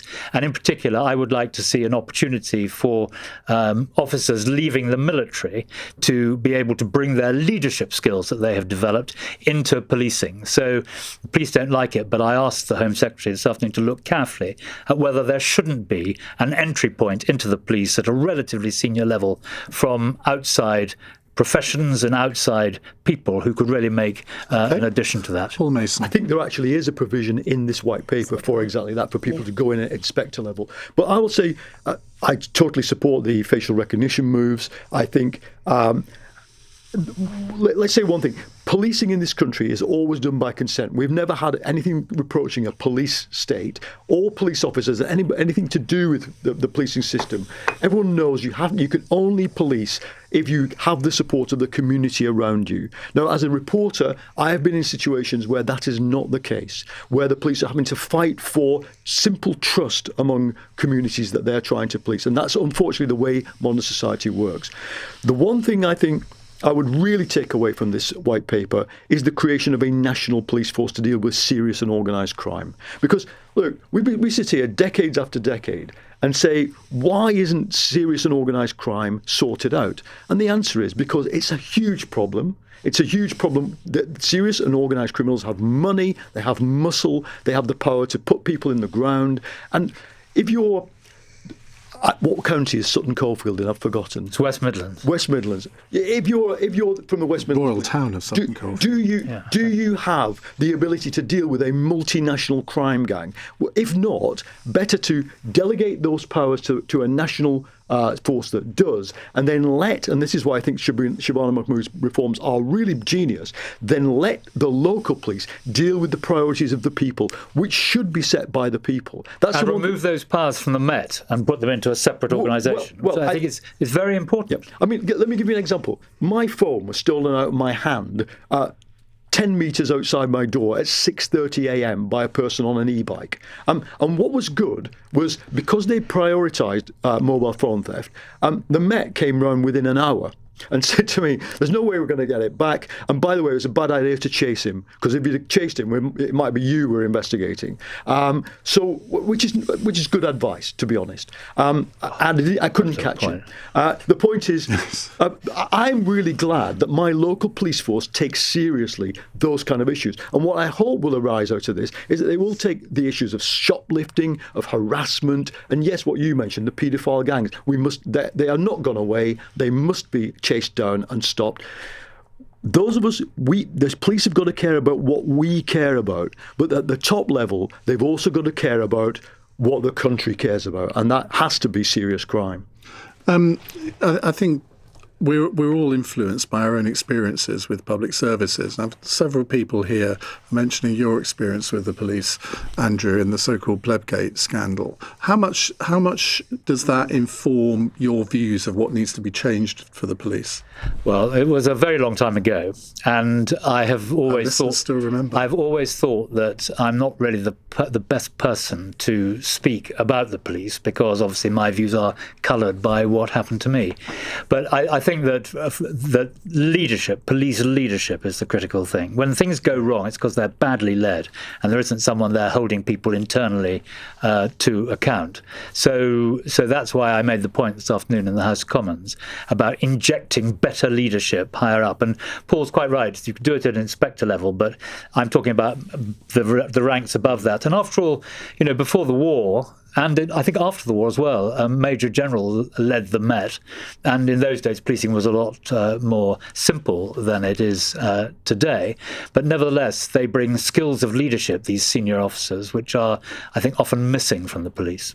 OK, we'll take more of your calls in just a few moments' time. 0345 6060 973. Now, after 9, we're going to be talking about whether we're all living as hermits in our modern-day society. Apparently, we're all becoming voluntarily housebound, and we don't like going out very much. Strange thing to say, but apparently this is a phenomenon. When I got home on Thursday night last week, I didn't go out until I came here today. So I spent 3 hours as 3 days as a hermit. Do you usually do that? I do it more often than I'd probably like to admit. Yeah, I quite like being at home. No, I wasn't watching Netflix. I'm watching series 3 of 24. That's my binge at the moment. That's a long time ago. Rewatching it. Anyway, it's 8:45. This is LBC. Hi, babe.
Question with Iain Dale on LBC.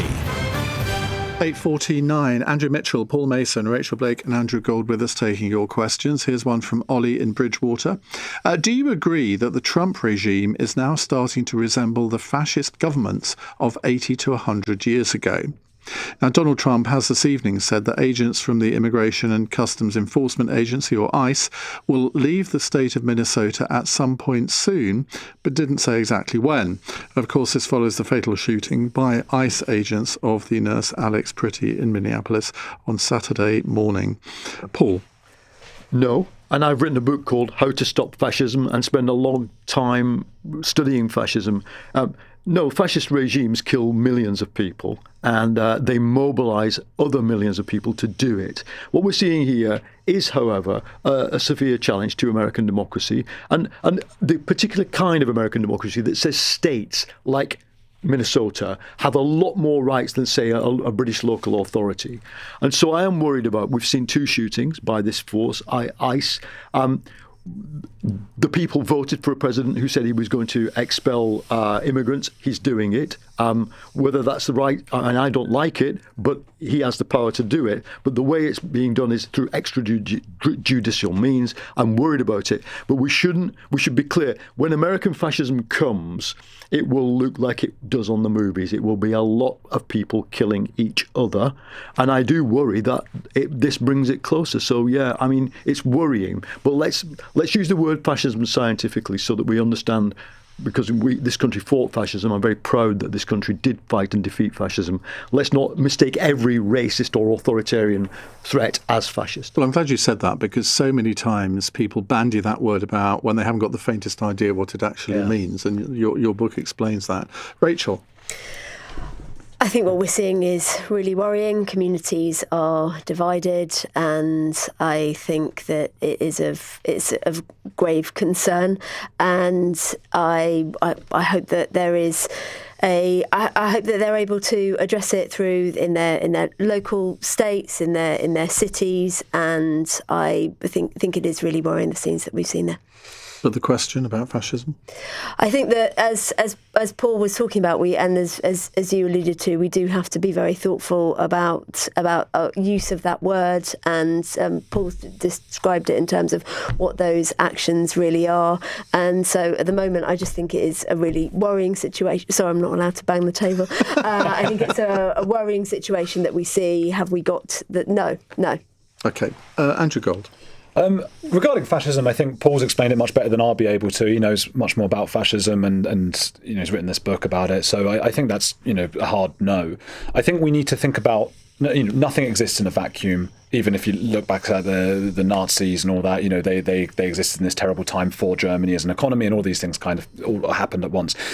With regards to the states at the moment, it has become almost borderless in terms of the immigration. Now, I love different cultures. I love different languages. I speak 5 languages. I've lived in several different countries, and Latino countries in particular. So I love it there. And I have Latino family in the States, and I go and visit them, in-laws. And even they would say this has gone nuts now. This is now a Latino country. One of the things that I lived in Argentina. One of the things people in Argentina say is, wouldn't it be brilliant if the Brits had colonized us rather than the Spanish? And it's kind of a joke. Yeah, we wouldn't have had the Falklands War for one. Yeah, well, exactly. But exactly, we would have just had it, and we do have it. The Falklands are us. I can't ever go back to Argentina now. But yeah, I think they will even admit what is going on right now in the States. It's gone way too far. It's just another South American country in many parts. And I think the Americans already there, those who don't want to be speaking Spanish and having Spanish radio channels and Spanish this and that, they want to have a semblance of culture and nationhood. And this is a response to it. Trump is in a really difficult position because the guys I see online who are the far right, they are now, and it might just be the online world, but they really have a big effect. And I saw someone refer to them today as the Kardashians of the right wing, because all they want is attention. So I won't refer to their names because they want attention. But they go around sig heiling, they are the worst, they are actual racists. But that side has become emboldened by what's been going on in the States with regards to multiculturalism and this influx of immigration. And they, unfortunately, do put some pressure on Trump. So he's in a really difficult position. Andrew? So I can't improve on what Paul said about fascism and about the connection of what's going on in America with fascism. Have you two actually disagreed on anything? So I'm sure we have. But so I think he put it very well. On what Trump is doing, he's clearly turned the international conventions that we've had for the last 80 years upside down. In fact, we've retreated by almost 100 years to when strength and strong powers insert their will in their area, their zone of influence. So, and at a time when the world is in considerable turmoil with the Middle East and Ukraine and Sudan and so forth. So I think internationally he's had an enormous effect. Domestically, I think we will now start to see a change, because hitherto none of the Republican candidates who will be up in the midterms in November have dared to contest anything that Trump has said, because he will ensure their deselection if they do. But once the nominations have taken place and once those elections are looming, I think you will find much more internal dissent for some of the things that Trump is doing. You were Deputy Foreign Secretary in the last government. I mean, were you grateful that you had to deal with the Biden administration rather than the Trump administration? I think dealing with Trump is very challenging, and I think actually I'm a tremendous critic of what Keir Starmer has done nationally, because he doesn't have a plan, he doesn't know what he's doing with the economy. But on international affairs, I think that he has played it extremely well with dealing with Trump. I just hope it will continue, because we may now be seeing a change in that relationship. We may be. Right, let's go to another text question from Matt in Reigate. What is the solution to this country's jobless graduates crisis? New data released today by the Centre for Social Justice think tank has found that some 707,000 people with university graduates were out of work and claiming at least one benefit at the end of 2025. Not helped by the development of AI. Apparently the milk round last year had 33% fewer jobs available to graduates than the previous year. Rachel, let's start with you. I think we need to make sure that businesses are working in partnership with universities, so that the courses and the qualifications that people are coming through from universities are well suited to the jobs that are available. I think we need to make sure that universities are providing the opportunities for their students to go and meet with businesses and institutions well in advance, so that they can get the experience that they need in order to be able to go straight into the workplace. I think that that's something that we could see far more of. I spend time in my constituency, lots of parts of it have more businesses and people. I spend time with businesses talking about those issues, and I think that making sure that the qualifications are the right ones with the right content is the way forward. Andrew? I think AI may turn and actually be a creator of jobs in due course, but it hasn't done so far. The answer is growth. We need a government that will pursue policies of growth, which will get growth and jobs back into the economy. And unfortunately, at the moment, we have a government which was committed to growth when they came into office, had no strategy to deliver it, and almost every economic decision they have made has damaged the prospect of growth here. Paul? Well, I would dispute that, but let's try and approach it from the point of view of these graduates. Members of my family have been through this. Superb degrees, couldn't get a better degree, but spending 6 to 9 months going on AI, I mean, literally being interviewed by a bot, going on online, being interviewed, not even by a human being, having to tick boxes. And I think what I'd say to corporations, fine, if you want to kind of slice out that graduate cohort, where are you going to get your middle managers? Where are you going to get your technicians? Where are you going to get the scientists that you need once they've got 2 or 3 years under their belt? And if you want them, hire them. Don't worry about putting them through 6 to 9 months of AI bots. Let these young people give you what they can and then see whether they're any good. Actually, even now, under the employment laws that Labour has improved, where you get employment rights after 6 months, it's no big deal to hire somebody for 6 months and see whether they're any good. I think to young graduates, I would say you've got to actually sort of maybe rethink the way the jobs market is going to go. If you think about the great service industries that we've had here in London, Manchester, Edinburgh, the consultancies, the accountancy firms, I don't need a graduate to help me with my accounts anymore. I've got software that'll do it. I don't need a graduate to help me even play around with programming, because there are AI bots that can do that. So you've got to think, what is the unique thing that I bring? And I think actually what it is, it's human skills. The graduates who are going to walk into jobs are people with human skills, specialisms, and enthusiasm. Andrew? I think people need to learn a craft. And, you know, I called today for a locksmith, and the guy picked up going, I can't. And I said, hello. And he went, I can't. There's too many. I've got too many jobs. I can't. Try and call someone else. So there's loads of work for them. And I don't think we're approaching a time in the next few years where AI is going to be going around putting a lock in your house or whatever it might be. I think for a long time, I think the culture now has to change. We've had a culture of telling every pupil that they're incredibly special intellectually and that there's a university degree for all of them. They go off to university when really, years ago, these were not people who were suitable. I probably wouldn't have been. I went to university. I wasn't in the top echelon of students, and I'm not sure I really should have been there when I could have had 3 or 4 years learning to do something or starting a business, or my podcast would be 4 years ahead of where it is now, wouldn't it? So I just think this whole thing of everyone has to go to university, that's a culture that we have to look at ourselves and go, no, not anymore. Is your kid going to be good at building stuff, putting things together? Because that's what we're going to need in the next few years. Right, let's finish off with our normal fun question from Bella in Arundel. Rachel's been really looking forward to this. With Nigella being announced as the new judge on Bake Off, what would you bake if you were in the tent? This is apparently a popular television programme. Andrew Mitchell. Oh, goodness, I was fearing you would come to me. I mean, I know nothing about cooking at all. Sometimes as politicians, we get asked to send our favourite recipe into a book, and I always send the Royal Sutton Coldfield bacon sandwich. But that's about the best I can do. But I suppose That's 4 mentions of the royal town of Sutton Coldfield in this programme so far. Only 4? 3 from you and 1 from me. So I suppose what I would try and do is the most fantastic, excellent treacle tart. Andrew Gold. So I also don't do any of that, and I haven't watched that show or any of those things. I only recently learned that Nigella Lawson's father had the same name as her, which is, people don't talk about that enough, really. That's a crazy thing. Well, why wouldn't he have the same name as her? I've never seen that before. You mean Lawson? Oh, you didn't know the full name almost. Nigella and Nigel Lawson. I've almost never seen that. Right. It's an extraordinary thing. But anyway, so I thought I didn't want to give a boring answer, so I've asked ChatGPT to see if AI could do it. And I said, what would I say? And I don't get it, but maybe you will. It said a Victoria sponge, not because I'm posh, because it's the only cake that still respects borders. Oh. Does it respect borders? Why does a Victoria sponge cake respect borders? That sounds like a really, really bad I think ChatGPT has failed you. AI might not be the future after all. Absolutely. Rachel? I would bake a chocolate roulade.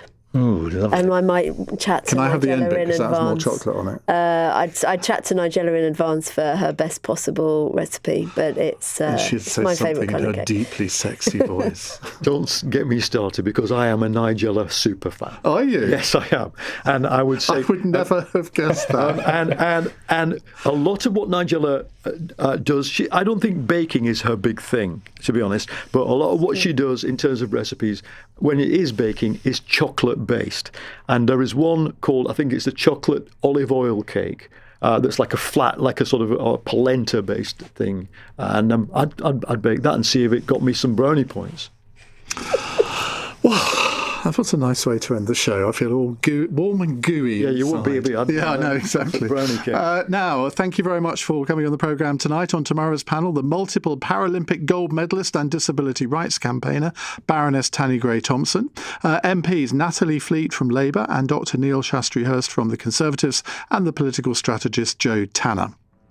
Coming up in the next hour, I want to talk about a growing trend in this country of people becoming what's been labelled voluntarily housebound. These are people who are physically and mentally able to go outside and live a normal life, but much more of the time are just choosing not to do so. Some research carried out last year found that 2 in 3 Generation Zs, or Zs, who were born between 1997 and 2012, and more than half of millennials who were born between 81 and 96 stay inside for several days running. These people are regularly making an active choice not to go out at all. Except the thing is, I'm one of them. Are you? If so, why? And how do you think it's affecting your mental health? On your radio, on the LBC app, and... Play LBC. Leading Britain's conversation. This is LBC. From Global's newsroom at 9 o'clock, the former Home Secretary, Suella Braverman, says she no longer trusts the Conservatives after defecting to Reform UK. The Tories say it was always a case of when, not if, she defected, and suggested Ms Braverman is doing so out of personal ambition. The former leader of the Scottish Conservatives, Baroness Ruth Davidson, thinks recent defections show Tory leader Kemi Badenoch is getting stronger. Robert Jenrick leaving the party was a clear diagnosis that her position had become stronger. I think if he thought she was going to go, if she would fall as leader, I think he would have stuck around, because he's waited a long time. He had dreamed of becoming the Tory party leader. I don't think he ever dreamed of becoming Nigel's number 2, number 3 or number 4. The Home Secretary has announced plans for what she says are the most significant changes to policing in 200 years. They include a major expansion of facial recognition technology, big cuts to the number of forces in England and Wales, and creating what's termed the British FBI to tackle the most serious crimes. Gavin Stevens, who chairs the National Police Chiefs Council, says the current system's too bureaucratic. There are too many decision makers in the system, if you like, too many cooks in the kitchen.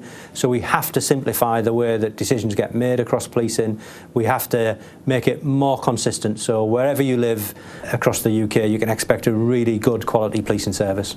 The Home Secretary, Shabana Mahmood, will be taking your calls with Nick Ferrari on LBC from 7 a.m. tomorrow.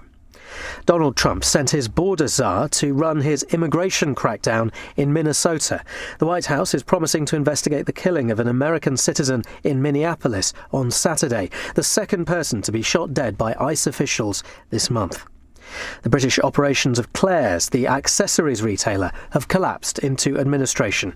More than 1,000 high street jobs are at risk. And the UK's next named storm is starting to bring strong winds and heavy rain. Amber weather warnings are in place now for southwest England and tomorrow for eastern Northern Ireland. Here's forecaster Claire Nasir. There's numerous warnings covering most of the country in terms of wind, rain and also hill snow. So a multi-hazard event. Gusts, I think, will reach as a maximum across Northern Ireland where there is an amber warning up to 75 miles an hour. In the city, the FTSE 100 has closed up 5 points at 10,148. The pound buys $1.36 and €1.15. LBC weather. A wet night, the heaviest rain in southwest England and Northern Ireland. Strong winds, especially through the Irish Sea, and snow on northern hills. Lows of 1 to 5 Celsius. From Global's newsroom, for LBC, I'm Matt Hewitt. This is LBC from Global, leading Britain's conversation with Iain Dale.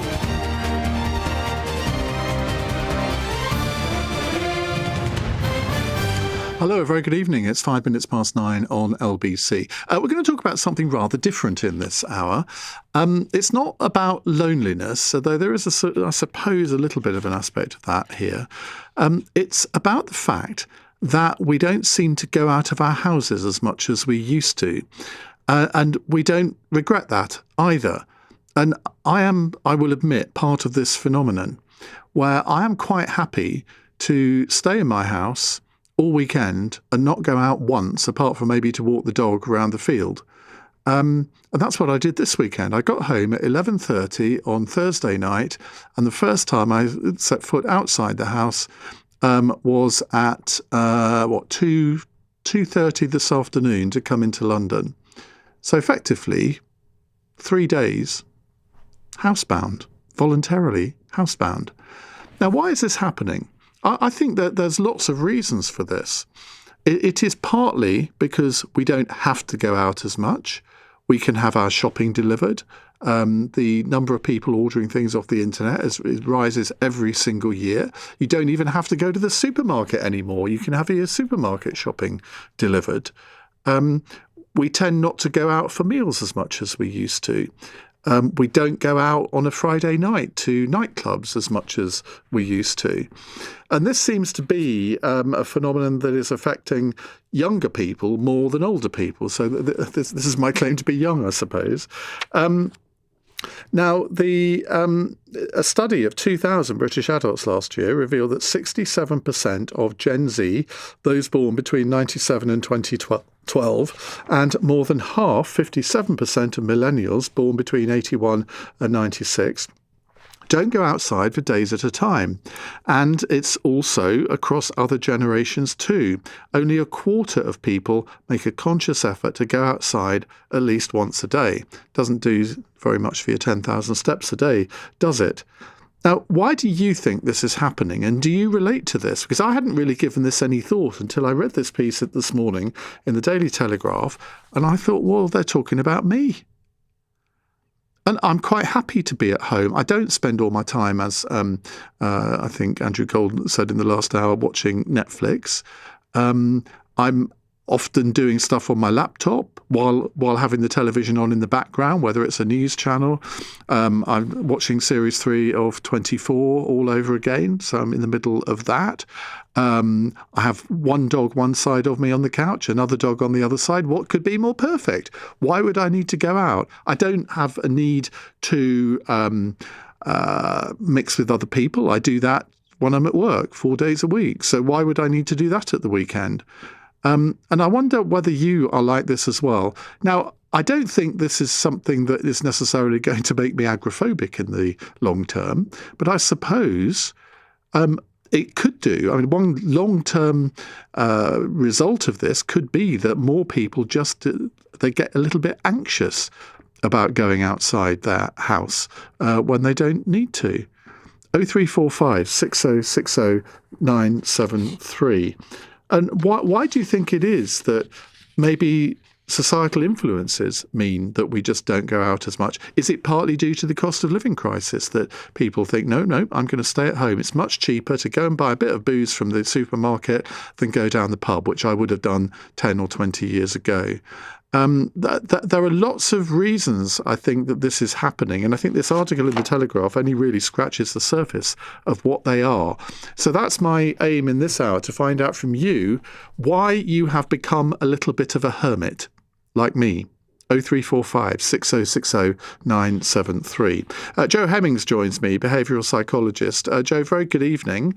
Do you have any hermit-like tendencies? Good evening, Ian. Yes, I mean, when I read this article, just as much as you thought it was you, I thought it was me.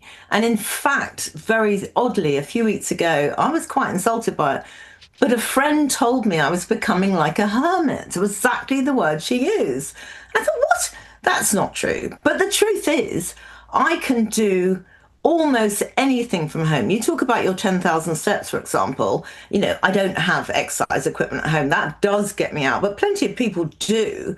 So there's virtually nothing you can't do. And it doesn't mean you're not being sociable either, because people are still connecting with others on phones and Zoom and doing whatever they do, but they're doing it from the comfort of their own home.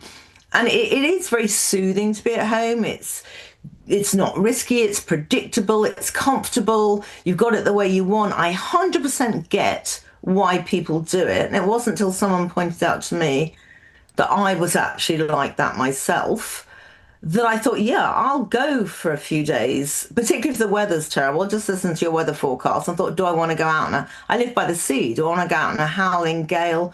No, I don't. I don't have to either, because everything can come to me or I can connect without it. I think the worrying thing is, it's a bit like muscle memory. You talked about agoraphobia. It isn't so much the fear of going out. It will be what happens when you do go out. So you'll either eventually lose the social skills of being out and having a relaxed evening, or you'll go the other way. You'll go overboard and have a crazy, reckless night out simply because you are not going out and doing anything at any other time. But I can see the appeal of it, 100% I can see the appeal of it. Working from home started it, technology continues it. Yeah, I mean, it was reassuring to me to read it, at the same time slightly troubling I was in this category, knowing that it wasn't probably good for my well-being. No, but it probably made you feel very young, didn't it? Because, I mean, I'm not suggesting you're old, but... well, I'm not a millennial or a Gen Z, let's put it like that. I think technology is part of the answer here, isn't it? Because... If we wanted to go on an exercise bike, I mean, not many of us would have owned an exercise bike pre-pandemic, but I think in the pandemic, a lot of people bought them. Apparently, like Pelotons, which are very, I mean, it's sort of hugely expensive. Went off the scale. Yeah, 67% of people who have a Peloton are women as well, which I didn't realise. So I think technology has got a lot to do with this. And the fact that, I mean, 30 or 40 years ago, you might have gone for a card game down the local whist drive on a Monday night. Well, now you can do it on the internet if you want to, and play bridge on the internet and all sorts of other games that people play. So that there's no need to go and mix with people in your own community. You can mix with people in Japan. Yeah, there's absolutely no need. And that's a very good point. Now, if I look at research into not going out, you know, as I say, you can exercise at home, so that really isn't an issue. But actually, socializing with people gives us some sort of health benefits and longevity. It's been shown to do that. It's been shown to ward off dementia, for example. Just that human contact with other people outside of your home. Getting outdoors, you know, feeling the various seasons, the sun, if it's good or whatever, just breathing fresh air, incredibly good for our immune systems. So actually staying at home isn't terribly healthy, but it's very attractive. And there is also that fear that you will lose the skill set of going out, like muscle memory. Just don't remember what it's like. You don't remember the enjoyment. It's great. You're still fine. You're fine, but you're kind of a bit less energized, a bit flatter, and you're probably not showcasing yourself, your well-being at its peak. One of the shocking bits in this article was this, and I'll just read out this paragraph. It says, Bruce Casales, the founder of Bruce's Doggy Daycare, a service that looks after Londoners' dogs during the working day, says his business has many customers who work from home and send their dogs to daycare. For most, it's about making sure their dog gets proper socialisation, exercise and enrichment during the day. You think, has the world gone stark raving bonkers when it's more important for a dog to be socialised than a human being?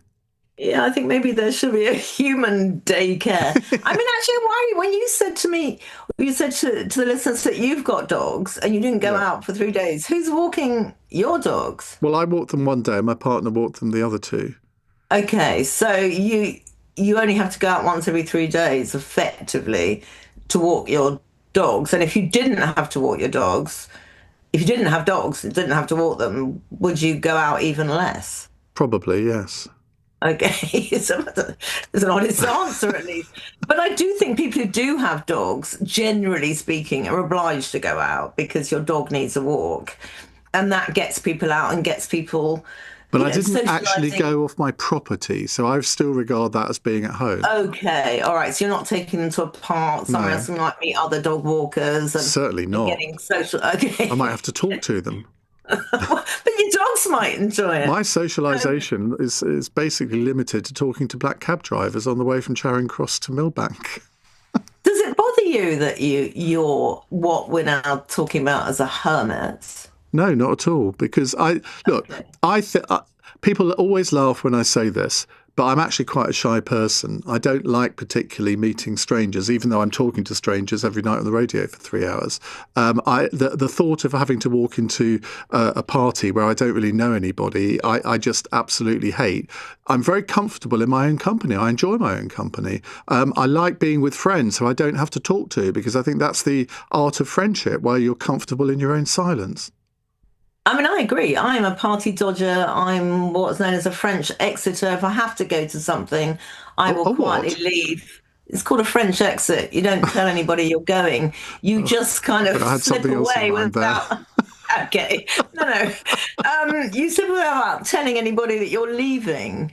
And then they quite often have memories of you being there the next day. They'll tell you about it. You weren't there. You left. You left really early, but they think you were there. Yeah. So I've kind of got away with that for years. But I don't think it's a terrible thing, but like everything in life, there's got to be some balance. If hermetically sealed, you want to see your home as a safe, comfortable, wonderful base. You don't want to see it as a bunker, somewhere that, you literally can't put your head over the parapet at all now because you've gotten so used and there's no real need to go out anywhere or to be with anyone or communicate and have any life experience outside of your own home. That probably is ultimately, certainly to younger generations, quite detrimental to their well-being moving forward. I'm going to make an exit from this conversation now. I don't know whether it's French, German, Italian or what, but thank you very much indeed, Joe. That's Joe Hemmings there, behavioural psychologist. This is, I think, a much more fascinating subject than possibly I thought it was when I first read this, skimmed through this article this morning, because I think it is identifying something that if it isn't a major phenomenon now, it's about to be. 0345 6060 973 is the number to call. Let me just read you this insulting text here. This is from Malcolm, who says, "No wonder you can't play golf and Swarbrick hammered you, Dale. You're a couch potato. And to rub salt in your wound, Swarbrick is useless at golf." Thanks, Malcolm in Bodmin. You're right, we haven't actually played for a couple of years. I don't know whether he's bored with me or whether he's actually stopped playing now as well. Maybe we'll have to organise another one. Because when I have a break from playing golf for 2 years, on my first game back, I wallop whoever I'm playing with. So Swarbrick, if you're up for it, I'll see you down at where did we put Polt Wood in Kent? That's where we play. Anyway, we'll come to your calls next. It's 18 minutes past 9. Are you a hermit? Weekdays from 7 a.m. They have fatal incompetence. Straight to the point. What is the problem they've got over there? Nick Ferrari at breakfast on LBC. The country's going backwards. Growth down. Energy prices up. Listen on our free Global Player app or the new LBC app. Download it now from your app store. LBC.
Dale on LBC.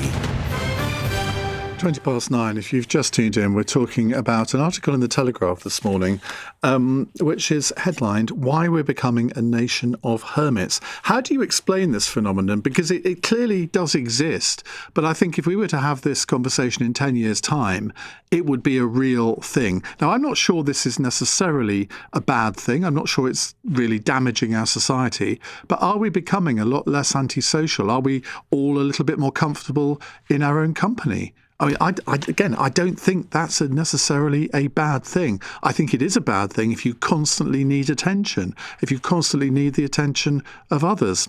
Let's go to Suki in Walsall. Hello, Suki. Hello, Ian. How are you? Good, thank you. What would you like to say?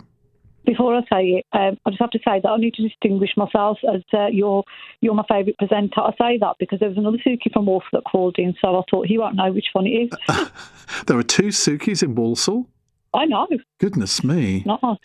Anyway, I had to ring in because you were describing me, to be honest.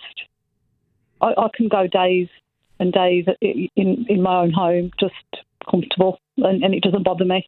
But do you do it on purpose? Yeah. Why? It's almost like I need to recharge. Yeah, that's a good way of putting it. You know, my sister wants a bit of me, my brother wants a bit of this, and somebody needs to do this, and I've seen people in the office, and then I just need to just recharge, I suppose. And I think technology and convenience allows it a lot more. So if I've got no face-to-face meetings in the office, I can wake up and think, right, if I log on, I put in my diary I'm working from home, I put in the diary what I'm working on. I can do it from the comfort of my own home. Have you always been like that? I was thinking about that when you just said about you being shy. As a child, I was very shy, very quiet, a bookworm. I was really happy getting lost in a book, and I still read to this day. And like you said, I'm quite happy in my own company, reading a book, watching something, working on my laptop. And are you, if you're with a friend and there's sort of a prolonged silence, I mean, I judge my friends by whether I'm comfortable in silence with them. This stemmed from, I remember driving from Washington, D.C. to New York with my friend Daniel, and he just turned to, I think I was driving, and he turned to looked at me. I said, "What are you looking at?" And he said, "Do you know, the thing I like about you is that we're comfortable in our own silence." And he says, that to me is the definition of true friendship. And I think he had a really good point. And I've often thought about that. Do you know, you're going to say that I'm just saying this because you've just said it, but I remember saying that to somebody a long time ago because we did a long journey, and I said that to the other person. I said, you know, when you're good friends is when you've got comfortable silence, and it's not, you know, when you've got a stranger in the car because you've got to give them a lift or, or take them somewhere because, you know, you've got stuck with them during their induction at work, and you sort of constantly trying to make conversation, and it's all a bit, I don't like that. I find that really hard work. And as I've got older, I've got a close group of friends, less than 5, and that I really enjoy seeing, and you just talk comfortably, but I'm at that age now where I don't want to make any new friends and go through all of that. It's just not for me. But yeah, that's a sad thing to say, that you don't want to make new friends. How old are you? 51. I mean, you're a mere child. Well, when I say I don't want to make new friends, that's probably not true. If it's easy and comfortable and happens naturally, then that's fine. But I don't want to go out of my way into noisy, crowded, loud places. Oh, I totally agree with you. You know, it's like if I meet up with a friend and I haven't seen them for a while, because I think as you get older, your world gets a bit smaller, doesn't it? And you don't see your friends as much as when you were at college, because you just saw each other at college every day. But you know, and if they suggest places that I think are loud and you're going to have to squeeze to get to the bar, nobody can hear, I just think, what's the point? I'm here, I just want to sit down in a nice, quiet pub with a... Oh, you're just so like me. I mean, we judge a restaurant not by its food, quality of food. We judge a restaurant by whether we can hear the other person speak.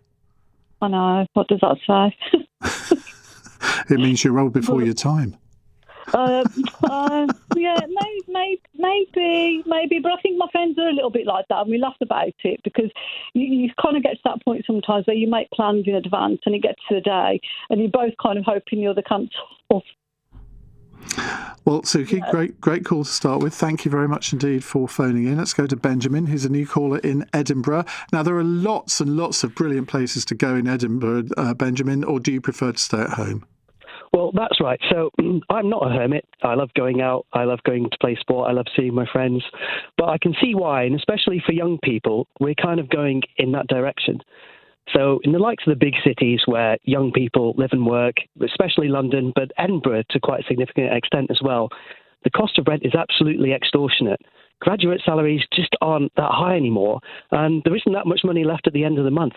And I think that's maybe why people don't go out as much as they used to. And again, hospitality companies are seeing higher and higher energy costs as well. And I think that's certainly got something to do with it. Well, I think the cost of going out now is just, I mean, it's not often where I would go out for a meal, maybe with some friends, and then I would get the bill and I would just pay it almost without really looking at it. Nowadays, you can't do that anymore because, as you say, the costs of hospitality have risen so much, and of course they have to pass it on to the customers. I'm not necessarily blaming the particular establishments, but when you get a bill where you've gone to a pub for a meal with 4 friends and it comes to £550, you're thinking, I wouldn't pay that in a top-class London restaurant, let alone a pub. No. And another example is when you buy a burger these days, you don't get fries with it. You're going to have to buy them on the side. And you can see, even from a couple of years ago, how much the prices of things are going up. But I've got another point as well, and it's the way that we're entertained these days. Entertainment has moved away from places where we congregate, from sports clubs, from the pub, and from other groups into the home. We've got so much choice of the things we can do at home now. We've got, millions of different movies and programs that we can watch on any streaming service. We can pick up any game at any point. So as a result, there's not as much of a reason to go out and do these things anymore. Is that a bad thing? I think it might be, yes. I think people need to go out and have social interaction. And I think it's a skill as well. I mean, your last caller said maybe she felt nervous speaking to people sometimes. And I was definitely shy as a youth as well. But it's a skill that you can develop. And even these days, if I'm going somewhere new and meeting new people, I do get nervous. But I'm able to get over it because I've done it a lot of times in the past. And I think it's a skill that people need to have, develop and maintain as well. Thank you very much indeed, Benjamin. That's Benjamin in Edinburgh there. Sandra says, evening Ian, me too. I'm not entirely sure why I'm doing this, but I'm becoming more aware that I am doing it, if you know what I mean. I've got my 2 dogs and a husband, I forgot to add, and 2 teenagers here most of the time, so the house is quite busy in the day. And I think it's because of that I just crave the peace at night. I can light the fire, get all cosy, and I'm as happy as Larry, to be honest. I love my own company, but just being with friends that you can just sit and do nothing with as well. Look, I think there is a lot in that. My partner said at the weekend, he said, do you want to come out? Well, I'm going to go and see our friend Dan, and this is about half an hour away. And initially I thought, yeah, I will. Then I thought, actually, you know what? I'll stay at home with the dogs. And he said, well, I'm going because it's the only time I'll have been out of the house this weekend. And this is becoming a thing, I think, between the two of us, where we generally don't go out very much together. Basically because he says, whenever I go out for a meal with you, you just sit there in silence. It's amazing that we've lasted 30 years, isn't it? Anyway, we'll come to more of your calls in a moment. Do you think you've become a little bit of a voluntary hermit? Do you think that's a bad thing? Do you think it's a good thing? What are the reasons for this? Because it seems to be affecting younger generations more than older generations. You're listening to LBC. I'm Iain Dale. It's 9:30. News headlines with Matt Hewitt. Reform UK has accused the Conservatives of gutter politics after they referenced Suella Braverman's mental health when she defected. The former Tory Home Secretary has said Brexit was actually a facade for what turned out to be a largely Lib Dem socialist light agenda. Every police force in the country will be able to use live facial recognition vans as part of the biggest shake-up in policing in decades. An existing 10 vans will rise to 50 to catch criminals on police watch lists, overseen by a National Centre on Artificial Intelligence. And Donald Trump's considering reducing the number of ICE agents in Minnesota after one of them killed the nurse Alex Pretty at the weekend. The US president's sending his border czar to run his immigration crackdown in Minneapolis. LBC weather, a wet night as Storm Chandra blows in, the heaviest rain in southwest England and Northern Ireland. Strong winds, especially through the Irish Sea, and snow on northern hills. Lows of 1 to 5 Celsius. This is LBC.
Iain Dale. Text 84850. This is LBC. It's 9:33 on LBC. We're talking about why we are becoming a nation of hermits. Or do you think this is a bit exaggerated? Well, it may be exaggerated now. I don't necessarily deny that. But I think that it is becoming a bit of a phenomenon, particularly among younger generations. And that is going to affect a lot of things, I think, in society over the coming years. Darren says, it's a little bit me as well. I'm 60, an only child, so I've always been comfortable with my own company, though I do have a female partner. Happy to read books, listen to LBC, music, learn guitar, watch TV, play with the cats. I work, so I have to go out. Other than that, a walk to the coffee shop is enough. I mean, seriously, loads and loads of text coming in along those lines. This is from... no, we've already done that one. Let's go to a call. Daniel is in Brighton. Hello, Daniel. Good evening, Ian. Hi. Yeah, I'd like to come in. I understand where you're coming from. I'm 71 now. I worked in the building trade for 40-odd years, so I find it easy. It's been part of the job, decorating houses inside, outside, and talking to people from all over different walks of life and different countries. And I'm lucky in a sense I live in a cosmopolitan town, Brighton Hove, so I've got the seafront, the Downs if I want that, or I've got the nightlife, or I got wherever I go, I know people. I'm 70-odd, and sometimes they'll broach a conversation if I'm sitting outside a cafe. If I sit outside a pub, I don't drink alcohol, but I sometimes stop and have an orange juice outside, and there's always someone on their own, and sometimes I can sort of read that they're a bit lonely or a bit down, or maybe they're disabled or they're getting older. And we broach a subject. I've always been chatty, and I love it. And I learned so much from people that, come from different countries in Europe. One today from Slovenia, one from Slovakia. Londoners come down in the summer, I talk to them. I've worked all over London. I've worked all over Brighton. And, I don't mind staying. I come in at night time, listen to LBC radio, play chess on my phone at the same time. I'm always active. My mind's always active. And, I just, I don't know what it is. I find it easier to talk to people, or they see me. I'm just sort of open and I talk, and sometimes somebody's a bit down, give them a lift or whatever, and I think if I can't remember the last time, in all honesty, that I've stayed in all day.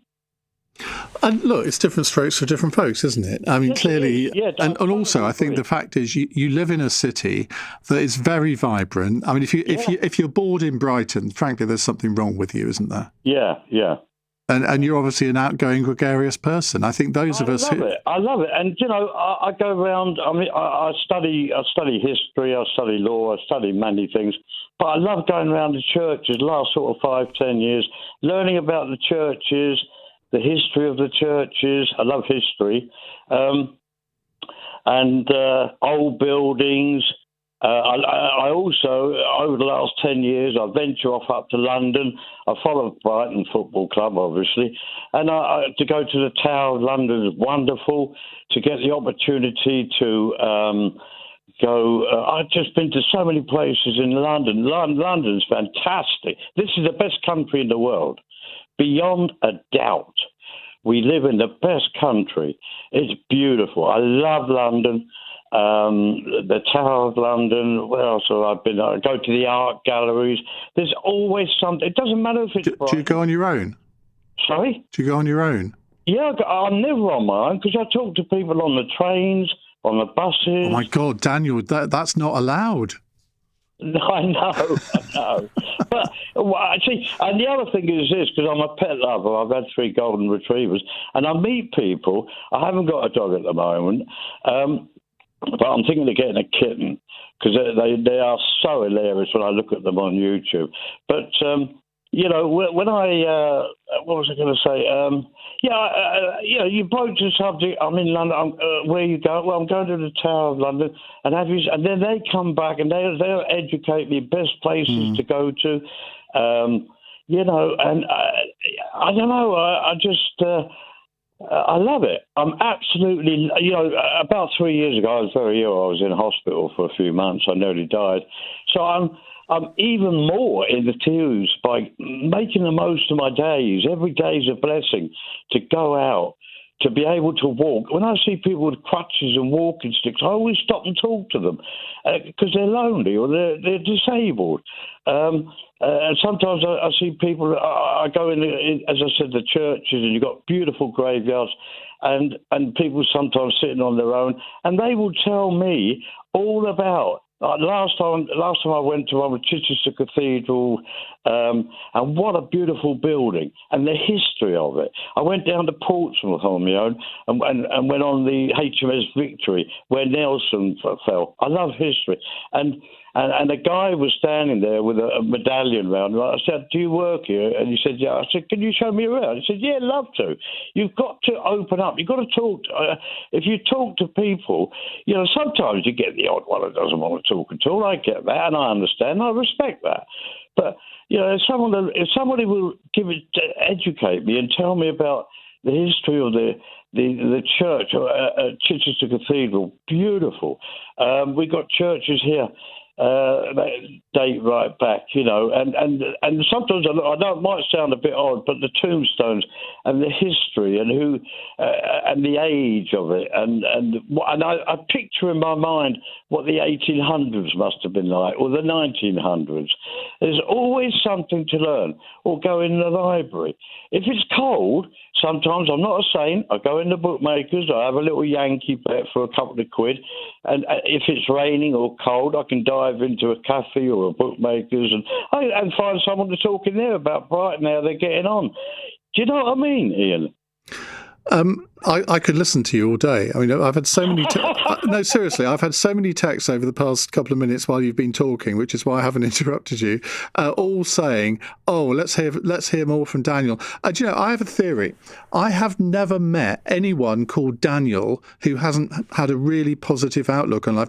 Two of my best friends, one in this country, one in America, are both called Daniel, and they are the most positive people I know. And you're now my third Daniel, who's very positive. Well, and the other thing is, I'm on the 6th floor. I'm 6 floors up in the gods, and on the first floor there's a couple of neighbours. They're disabled. They can't get out, and I go down, go around the shop, and have a chat for a young, well, not young lady now. She's 50, but she can't get out. There's always something when I wake up, a purpose. It's nice to have a purpose in life. It's nice to learn something every day. Because I didn't, to be honest with you, I left school at 15 with no education and went straight into the building trade. But I've more than made up for it in the last 25 years. And if I want to go swimming, bowling, go to the football, or even in the park, you meet someone sitting there and I walk past, they've got a dog, and I tell them I've had 3 golden retrievers. Then we start talking about YouTube, dogs and cats, and it's conversation. I just love talking.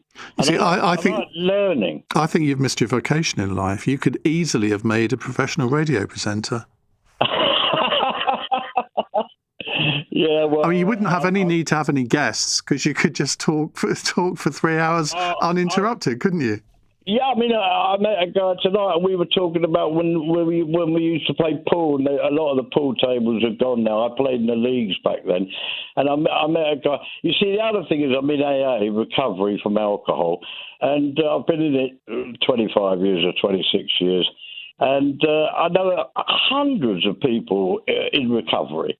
Wherever I go in this country, and when I've been abroad, you go to a meeting, it's not just about alcohol, it's about, how are you living? What are you doing? Where's the best places to go? Where's the best hotel? We all help each other. It's fantastic recovery. And it's given me a new spring of life.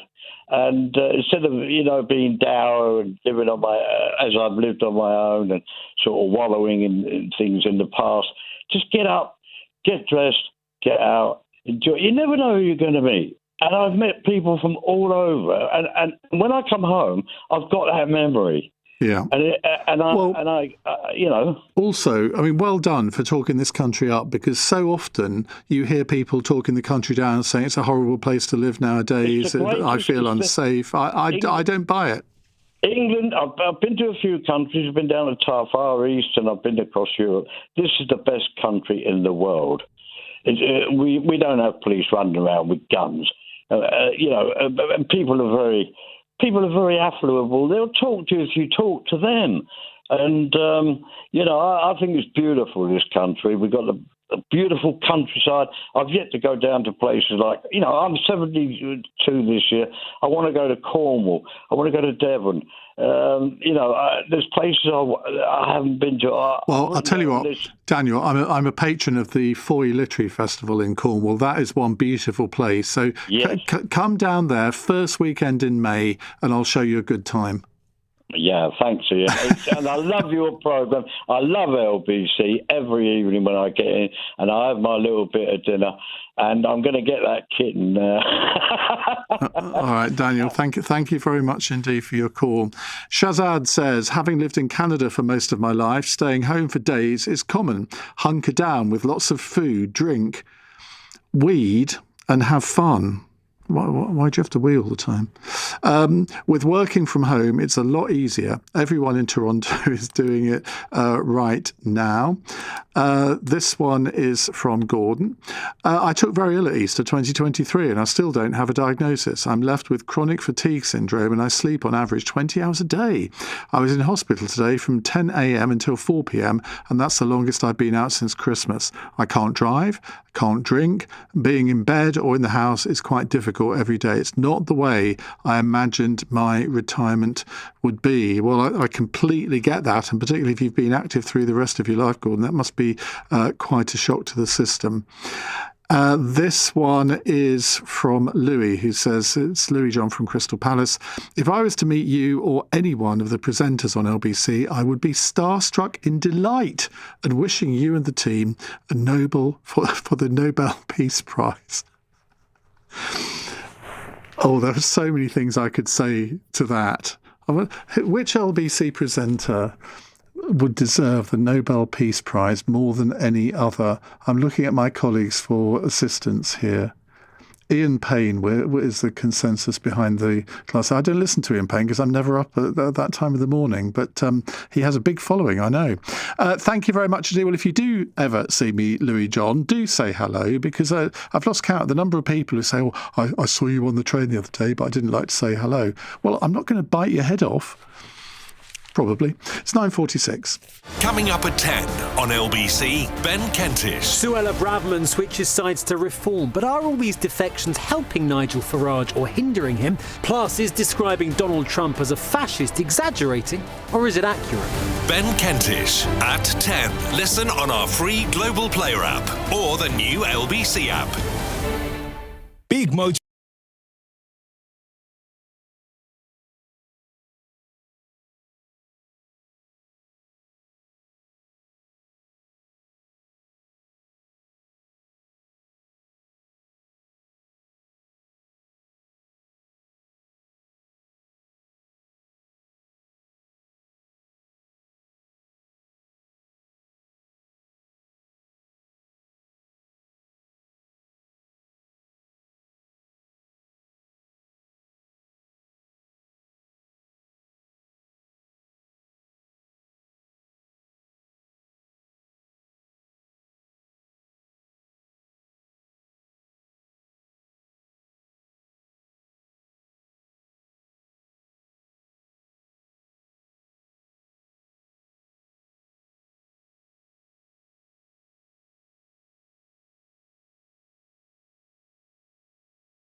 This is LBC with Iain Dale. Call 0345 6060 973.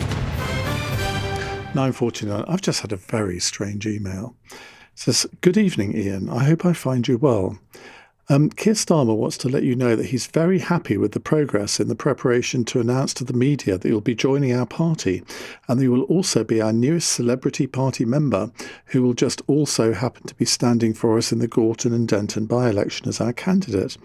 Keir will be making an appointment for you to be seen with him in front of the world's media, probably at the podium in number 10. Date to be confirmed."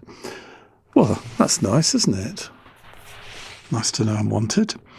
Simon says, "It's all your fault. It started with 24-hour talk radio, then add on-demand streaming and podcasts. It's too easy to be stuck passively consuming all the time." I think there is something in that, actually, isn't there? Because a lot of media is very addictive, whether it's television-based, whether it's radio-based, whether it's gaming, whether it's flicking through Instagram reels. Half an hour can go by and you haven't really noticed that the time has disappeared. Are we all becoming hermits? That's a question we're asking you this hour. Let's go to Lynn in Preston. Hello, Lynn. Oh, hi, Ian. I just was interested in your piece about getting out and about and how younger people seem to be opting to stay in. It's just about when you get older, you need to keep moving. I know you can have exercise machines at home, but it's not the same as moving. I had hip replacement in July, and it's very important to do the exercises. Yes.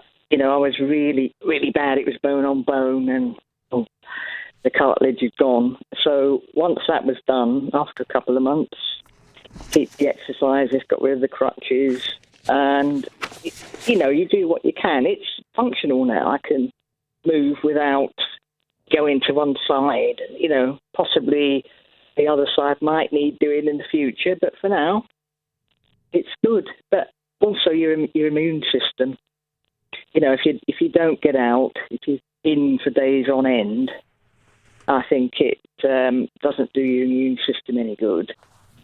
I can see the other side of things. If you're in a job where you're meeting people all the time, and you're talking, and your energy, you're putting all that energy into a job. Yes, you do want your downtime and you want your solitude. That's perfectly understandable. See, while you've been talking, I've been thinking, when COVID happened and I spent 3 months at home, literally not going out at all any day for 3 months, doing my radio show from my bedroom, I was as happy as a sandboy. Yeah, I absolutely loved it. And then when I broke my hip, when I had my sort of fall off the stage, then I think I was at home for about 6 weeks each time. And again, I'm not going to lie, I actually quite liked the whole experience of being at home. I had my partner was there, my dogs were there, I wasn't on my own. If I was on my own, maybe it might have been different. But I can quite understand why people just get used to it. Yeah, with everything being delivered. And I wonder if that's not such a good thing, because, all right, you get things delivered, but is that the right thing? And you've got to send it back, or it's not quite what you thought, It becomes easy. Yeah, as long as there's a balance, I think. I've never ever sent anything back that I've ordered from an online shop. Isn't that weird? Have you not? Not on a single occasion. I've got friends who are in their 60s, and they're quite happy to stay in for days on end. And I say to them, how can you do that?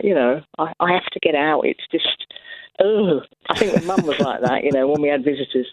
Right, anyone's coming for a walk, right, off we go, get out of the house. OK, Lynn, thank you very much indeed. This is from Brian, who says, Nick Abbott for the Nobel Peace Prize for uplifting contributions worldwide. Somebody says Nick Ferrari for a Nobel Peace Prize. And then for some bizarre reason, there are 20 smiling emojis after it. I don't quite know what that means. Martin is in Towyn. Hello, Martin. Hello, Ian. We've spoken before. Did the beach warden job in the summer? If you may remember. Oh, I do remember. Yes. And cut long story short, I'm a people's person, talk to everybody, and you speak to hundreds a day on a nice day if the weather's fine. Got myself into sort of like September, October, back home. I've got a 98-year-old mother who's fell over so many times of a carer, and I just cannot find something, whether it's confidence, I don't know, whether I just don't know how to sort of go out the house and do things like I used to.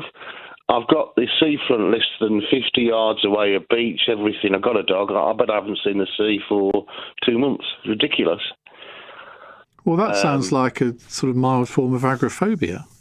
Well, this is so bizarre. When I heard this subject was going to come up today, and I listened to what you said about not going out until I think it was possibly on Monday morning over the weekend, and I found myself in that position. There's been days when it's bin day, and I've only got to take it out the back gate and put it down the road, and I've left it.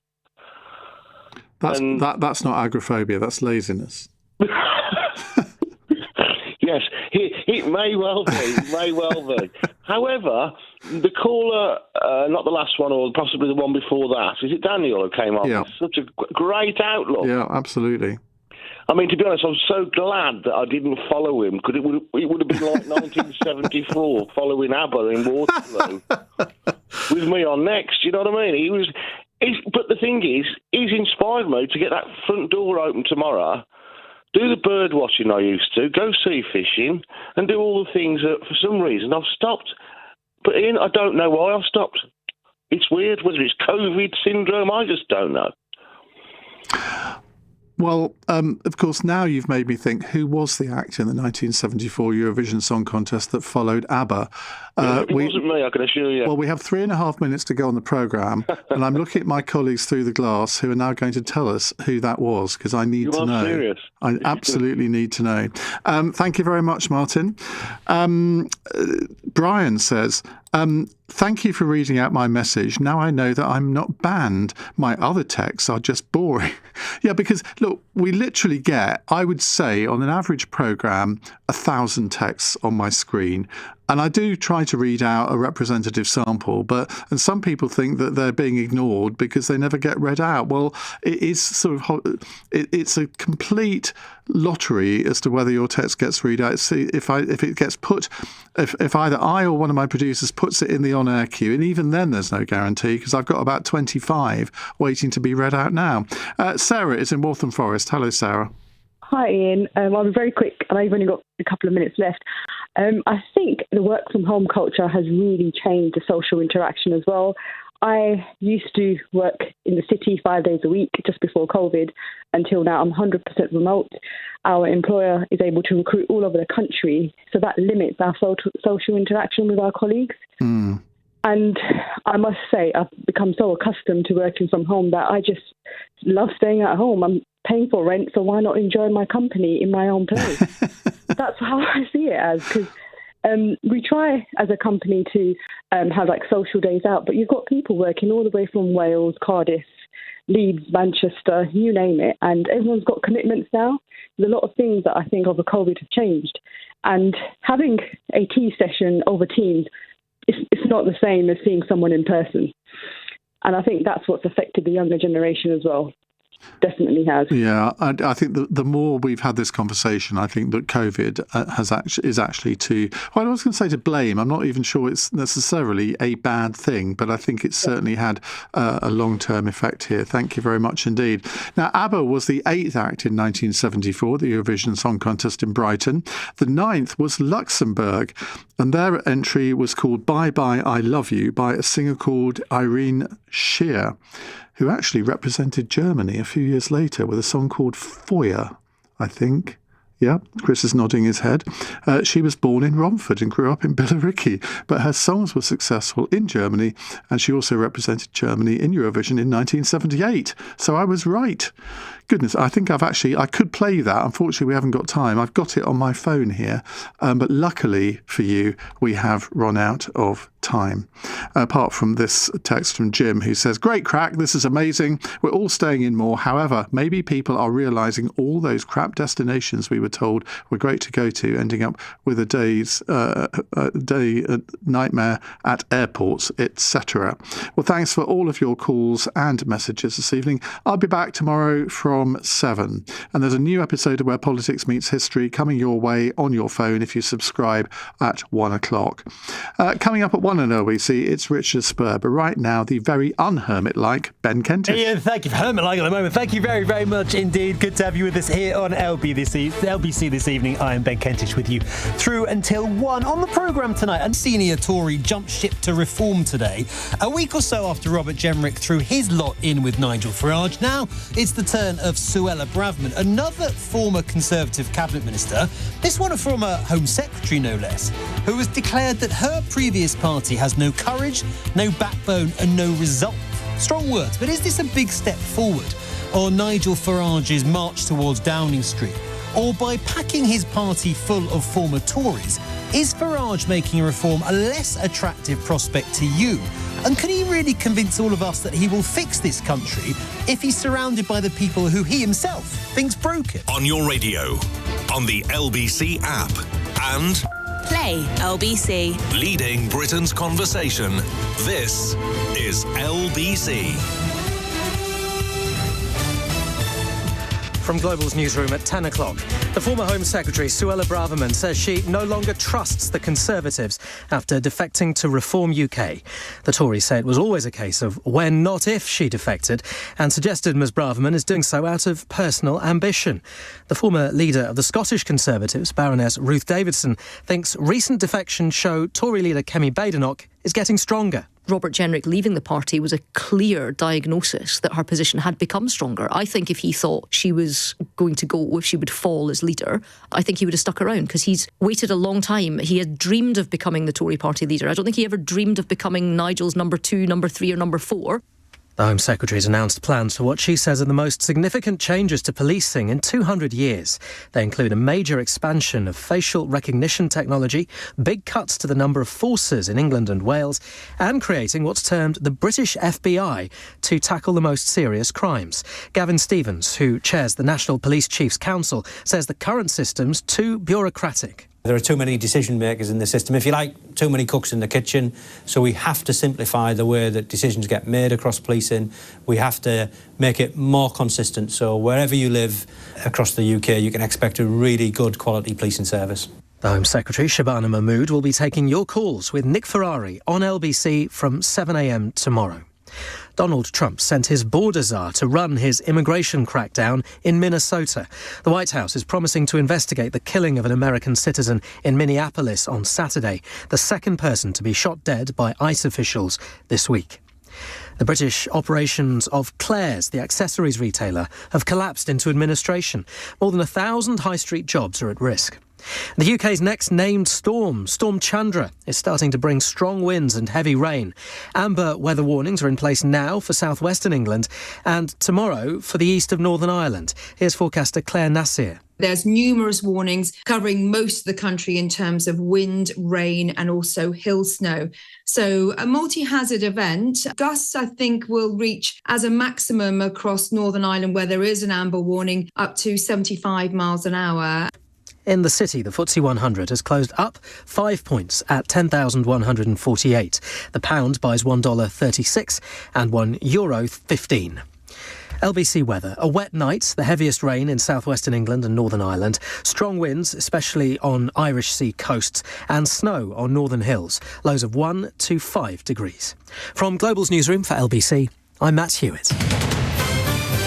This is LBC from Global, leading Britain's conversation with Ben Kentish. It's just gone 10 o'clock. Hello there. Very, very good evening to you this Monday night. You are listening to Late Nights with Ben Kentish here on LBC. On tonight's show, they have the most powerful man in the world drag their dead son with absolutely no evidence and gaslight the entire country. President Trump, you can end this today. Pull these folks back. Donald Trump says he'll look at pulling some ICE agents out of the US city of Minneapolis after the second shooting dead of a protester in that city in just 2 weeks. But given the violence now being inflicted by Trump's federal agents, plus the outright lies told by senior members of his administration this weekend, and his